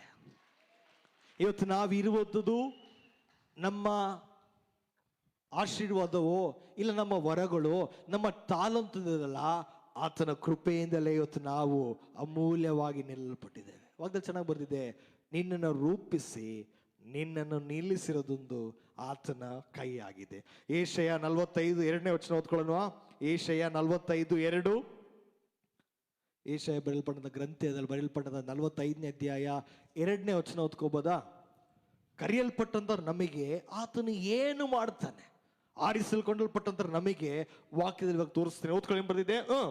ನಾನೇ ನಿನ್ನ ಮುಂದೆ ಹೋಗಿ ದಿನ್ನೆಗಳನ್ನು ಸಮಾನ ಮಾಡುವೆನು. ನಿನ್ನ ಮುಂದೆ ಇರುವಂತ ಎಲ್ಲ ಸಮಸ್ಯೆಗಳನ್ನು ಸಮಾನವಾಗಿ ಮಾಡಿ ತಾಮ್ರದ ಕದಗಳನ್ನು ಹೊಡೆದು ಕಬ್ಬಿಣದ ಅಗುಳಿಗಳನ್ನು ಮುರಿದು ಬಿಡುವೆನು. ಹಲ್ಲೆಲೂಯಾ. ನಿನ್ನ ಮುಂದೆ ಇರುವಂತ ಪರಿಸ್ಥಿತಿಗಳ ದೇವರು ಈ ವರ್ಷದಲ್ಲಿ ನಿನ್ನ ಮುಂದೆ ಆತನು ನಿಂತು ನಿನ್ನ ಯುದ್ಧವನ್ನು ಮಾಡಿ ಜಯವನ್ನು ನಿನ್ನ ಕೈಯಲ್ಲಿ ಕೊಡಕ್ಕೆ ಆತನು ಶಕ್ತನಾಗಿದ್ದಾನೆ. ಆಗ್ಲೇ ಜಯವನ್ನು ಕೊಟ್ಟಿದ್ದಾನೆ. ಅವಾಗ ಬರೆದಿದೆ, ನಾನೇ ನಿನ್ನ ಮುಂದೆ ಹೋಗಿ. ನೀನು ಹೋಗೋಕ್ಕಿಂತ ಮುಂಚೆ ನಿನ್ನ ಪರವಾಗಿ ನಾನೇ ಹೋಗಿ ಇರುವಂತೆಲ್ಲ ಹಳ್ಳಗಳು ಏರುಪೇರುಗಳನ್ನ ಸಮಾನವಾಗಿ ಮಾಡಿ ನಿನಗಾಗಿ ಒಂದು ಮಾರ್ಗವನ್ನು ನಾನು ತೆರೆತೇನೆ. ಕೆಳ ಓದ್ಕೊಳ್ಳಿ ಬಂದಿದೆ. 3ನೇದು ಓದ್ಕೊಳ್ಳಿ. ನಿನ್ನ ಹೆಸರಿಡಿದು ಕರೆಯುವ ನಾನು. ನಿನ್ನ ಹೆಸರಿಟ್ಟು ಕರೆಯುವ ನಾನು. ನೋಡ್ರಿ, ಓಯ್ ಅಂತ ಹೇಳೋದಕ್ಕೂ ವ್ಯತ್ಯಾಸ. ಇಂಥವ್ರ ಹೆಸರು ಅಂತ ಹೇಳಿ ಕರೆಯೋದು, ಏಯ್ ಬಾರ ಇಲ್ಲಿ, ಅದು ಬೇರೆ. ಯಶು ಬಾ, ನಿಖಿಲ್ ಬಾ. ಹೆಸರು ವಾಗ್ದ ಬರ್ದಿದೆ, ನಿಮ್ಮನ್ನ ದಾಸರು ಭಕ್ತರು ತಿಳಿಸಿ ಸುಮ್ಮನೆ ನಿಮ್ಮನ್ನ ಕರೆದಿಲ್ಲ, ಈ ಹೆಸರಿಟ್ಟು ನಿಮ್ಮನ್ನ ಆತನು ಕರಿತಾ ಇದ್ದಾನೆ. ಹಲ್ಲೆಲೂಯಾ. ಓ, ನಮ್ಮ ದೇವ್ರು ಬಹಳ ಬ್ಯುಸಿ ಏನೋ. ಇಡೀ ಲೋಕದಲ್ಲಿರುವಂತ ಎಷ್ಟೇ ಜನರಿದ್ರು ಪ್ರತಿಯೊಬ್ಬರ ಹೆಸರು ಆತನಿಗೆ ಗೊತ್ತು. ನಿನ್ನ ತಂದೆ ತಾಯಿ ನಿನ್ನ ಹೆಸರಿಡಕ್ಕಿಂತ ಮುಂಚೆನೆ ಆತನಿಗೆ ಚೆನ್ನಾಗಿ ನಿನ್ನ ಹೆಸರನ್ನು ಗೊತ್ತು. ಬರ್ದಿದೆ, ನಿನ್ನ ಹೆಸರನ್ನಿಟ್ಟು ಕರೆದು ಕರೆಯುವ ನಾನು ಯೆಹೋವನು ಇಸ್ರಾಯೇಲರ ದೇವರು ಎಂದು ಇಸ್ರಾಯೇಲ ದೇವರೆಂದು ನೀನು ತಿಳಿದುಕೊಳ್ಳುವ ಹಾಗೆ ಕತ್ತಲಲ್ಲಿ ಬಚ್ಚಿಟ್ಟಿರುವ ಆಸ್ತಿ ಪಾಸ್ತಿಯನ್ನು ಗುಪ್ತ ಸ್ಥಳಗಳಲ್ಲಿ ಮರೆ ಮಾಡಿದ ನಿಧಿ ನಿಕ್ಷೇಪವನ್ನು ನಿನಗೆ ಕೊಡುವೆನು. ಹಲ್ಲೆಲೂಯಾ. ನಿನಗೆ ಕಣ್ಣಿಗೆ ಕಾಣದಂತ ಆಶೀರ್ವಾದಗಳು ಕರ್ತನು ನಿನಗಾಗಿ ತನ್ನ ದ್ವಾರಗಳನ್ನು ತೆಗೆದು ನಿನ್ನ ಸಂಪೂರ್ಣವಾಗಿ ಆಶೀರ್ವಾದದ ನಿಧಿಯಾಗಿ ಈ ವರ್ಷದಲ್ಲಿ ಆತನು ಮಾರ್ಪಡಿಸುತ್ತಾನೆ. ಈ ವರ್ಷ ಅಂತ ಹೇಳೋದಕ್ಕಿಂತ ಬದಲು ನಾನು ಇನ್ನೊಂದು ಸ್ಟೇಟ್ಮೆಂಟ್ ಹೇಳ್ತೀನಿ, ಇವತ್ತೇ ದೇವರು ನಿನಗಾಗಿ ಎಲ್ಲವನ್ನು ಮಾಡಿದ್ದಾನೆ. ಹಲ್ಲೆಲೂಯಾ. ನೋಡ್ರಿ ಎಷ್ಟು ಚೆನ್ನಾಗಿ ಬರ್ದಿದೆ, ಹೆಸರಿಟ್ಟು ಕರೆದಿದ್ದಾನೆ. ನಮ್ಮನ್ನ ಪ್ರಾಣ ಸ್ನೇಹಿತನಾಗಿ ನಮ್ಮನ್ನು ನೋಡ್ತಾನೆ. ನಾವೇ ಬೇಕಂತೇಳಿ ನಮ್ಮನ್ನು ಹುಡುಕಿಕೊಂಡು ಆತನು ಬಂದಿದ್ದಾನೆ. ಈ ತರ ಒಳ್ಳೆಯವ್ರು ಯಾರಾದ್ರೂ ಸಿಗ್ತಾರ ಲೋಕದಲ್ಲಿ? ಹೆಸರಿಟ್ಟು ಕರೆದು ಹುಟ್ಟೋಕ್ಕಿಂತ ಮುಂಚೆನೆ ನಮ್ಮನ್ನ ತಾಯಿನ ಗರ್ಭದಲ್ಲಿ ಇರುವಾಗ್ಲೇ ನಮ್ಮನ್ನ ರಚಿಸಿ ಇಂಥವರು ಬೇಕಂತೇಳಿ ನಮ್ಮನ್ನ ಡಿಸೈನ್ ಮಾಡಿ ಈ ಲೋಕಕ್ಕೆ ನಮ್ಮನ್ನು ಕಳಿಸಿದ್ದಾನೆ. ಚೆನ್ನಾಗಿ ಅರ್ಥ ಮಾಡ್ಕೊಳ್ಳಿ, ನಾವು ಈ ಲೋಕದಲ್ಲಿ ಯಾರೋ ವೇಸ್ಟ್, ಈ ಲೋಕದಿಂದ ತಳ್ಳಲ್ಪಟ್ಟಂತರ ಅಲ್ಲ. ನಾವು ಏನೋ ಬೈ ಲಕ್ಕಾಗಿ ಏನೋ ಬೈ ಮಿಸ್ಟೇಕ್ ಆಗಿ ನಾವು ಬಂದಿರೋರಲ್ಲ. ಆತನ ಸಂಕಲ್ಪಕ್ಕೆ ಯೋಚನೆಗೆ ತಕ್ಕ ಹಾಗೆಯೇ ನಾವು ಬಂದಿದ್ದೇವೆ. ನಾವು ಇವತ್ತು ಈ ಲೋಕದಲ್ಲಿ ಇದ್ದೀವಿ ಅಂದ್ರೆ ಆತನ ಯೋಚನೆಗೆ ಅನುಸಾರವಾಗಿನೇ ಆತನ ಚಿತ್ತವು ನಮ್ಮಲ್ಲಿ ನೆರವೇರೋದಕ್ಕಾಗಿನೇ ಆತನು ನನ್ನ ಕರೆದಿದ್ದಾನೆ. ಕಷ್ಟದಲ್ಲಿರೋರಿಗೆ ಬಿಡುಗಡೆಯನ್ನು ನನ್ನ ಮುಖಾಂತರವಾಗಿ ಕೊಡಕ್ಕೆ ಯೇಸು ಕರೆದಿದ್ದಾನೆ. ದರಿದ್ರಲ್ಲಿರುವಂತ ಜನರಿಗೆ ನನ್ನ ಮುಖಾಂತರವಾಗಿ ಬಿಡುಗಡೆಯನ್ನು ಕೊಡಕ್ಕೆ ದೇವರು ನನ್ನ ಕರೆದಿದ್ದಾನೆ. ಶುಭ ವಾರ್ತೆ ಇಲ್ಲದಂತಿರುವ ಜಾಗದಲ್ಲಿ ನನ್ನ ಬಾಯಿಂದ ಶುಭ ವಾರ್ತೆಯನ್ನು ಹೊರಟು ಬರುವಾಗಿ ಕರ್ತನು ನನ್ನ ಊರಲ್ಲಿ, ನನ್ನ ಪಟ್ಟಣದಲ್ಲಿ, ನನ್ನ ರಾಜ್ಯಗಳಲ್ಲಿ, ನನ್ನ ಜಾಗದಲ್ಲಿ ನನ್ನನ್ನು ಯೇಸು ನೇಮಿಸಿದ್ದಾನೆ. ಹಲ್ಲೆಲೂಯಾ. ಎಷ್ಟು ಜನ ಹೇಳ್ತೀರಾ, ನಾನು ಆತನಿಂದ ಕರೆಯಲ್ಪಟ್ಟವನಾಗಿದ್ದೇನೆ, ಆತನು ನನ್ನನ್ನು ಆರಿಸಲ್ಕೊಂಡಲ್ಪಟ್ಟಿದ್ದಾನೆ. ಎಷ್ಟು ಜನ ಅದು ಭಾಗ್ಯವಂತರಾಗಿ ಎಣಿಸ್ತೀರಾ? ದೇವರನ್ನ ಆರಿಸಿಕೊಂಡಿರೋದು ಅದು ದೊಡ್ಡ ಭಾಗ್ಯತರ ನೋಡ್ರಿ. ಇವಾಗದಲ್ಲಿ ಎಷ್ಟು ಸ್ಪಷ್ಟವಾಗಿ ಬರಿದೆ. ಇನ್ನೂ ಈ ಥರ ಹೇಳ್ತಾ ಹೋದ್ರೆ ದಿನವೆಲ್ಲ ಹೇಳ್ಬೋದು. 3ನೇ ಭಾಗ ಇನ್ನೊಂದೊಂದು ದಿನ ನಾವು ನೋಡೋಣ. ಎಷ್ಟು ಜನ ಹೇಳ್ತೀರಾ ನಾನು ಆರಿಸಲ್ಕೊಂಡಲ್ಪಟ್ಟಿದ್ದೇನೆ? ಎಷ್ಟು ಜನ ಹೇಳ್ತೀರಾ ಆತನು ನನ್ನನ್ನು ಆರಿಸಿದ ಅಂದಮೇಲೆ ಆತನ ಚಿತ್ತವು, ಆತನ ಆಶೀರ್ವಾದವು, ಆತನ ಅಭಿಷೇಕವು ನನ್ನಲ್ಲಿ ಯಾವಾಗಲೂ ಅದು ಆಪರೇಟ್ ಆಗಿದೆ. ಹಲ್ಲೆಲೂಯಾ. ಯಾರಾದ್ರೂ ಹೇಳಕ್ ಸಾಧ್ಯನಾ ಆತನನ್ನು ನಾನು ನಂಬಿದ್ದೇನೆ, ದೇವರನ್ನ ಅರ್ಧದಲ್ಲಿ ಕೈ ಬಿಟ್ರು? ವಾಗ್ದ ಬರೆದಿದೆ, ಆತನ ಮುಖವನ್ನು ದೃಷ್ಟಿಸಿ ನೋಡಿದರು ಯಾರು ಲಜ್ಜೆ ಪಟ್ಟದೇ ಇಲ್ಲ. ಹಲ್ಲೆಲೂಯಾ. ಹೇಳಿ ನಾವೆಲ್ಲ ಕಣ್ಗಳು ಮುಚ್ಚಿ ನಾವೆಲ್ಲ ಪ್ರಾರ್ಥನೆ ಮಾಡ್ಕೊಳ್ಳೋ. ದೇವರೇ, ಕೊಡಲ್ಪಟ್ಟಂತೆ ಒಳ್ಳೆ ಸಂದರ್ಭಕ್ಕಾಗಿ ಸ್ತೋತ್ರ. ನಿನ್ನ ವಾಕ್ಯವು ಹೇಳುತ್ತದಲ್ಲ, ನಾವು ಕರೆಯಲ್ಪಟ್ಟವರು, ನಾವು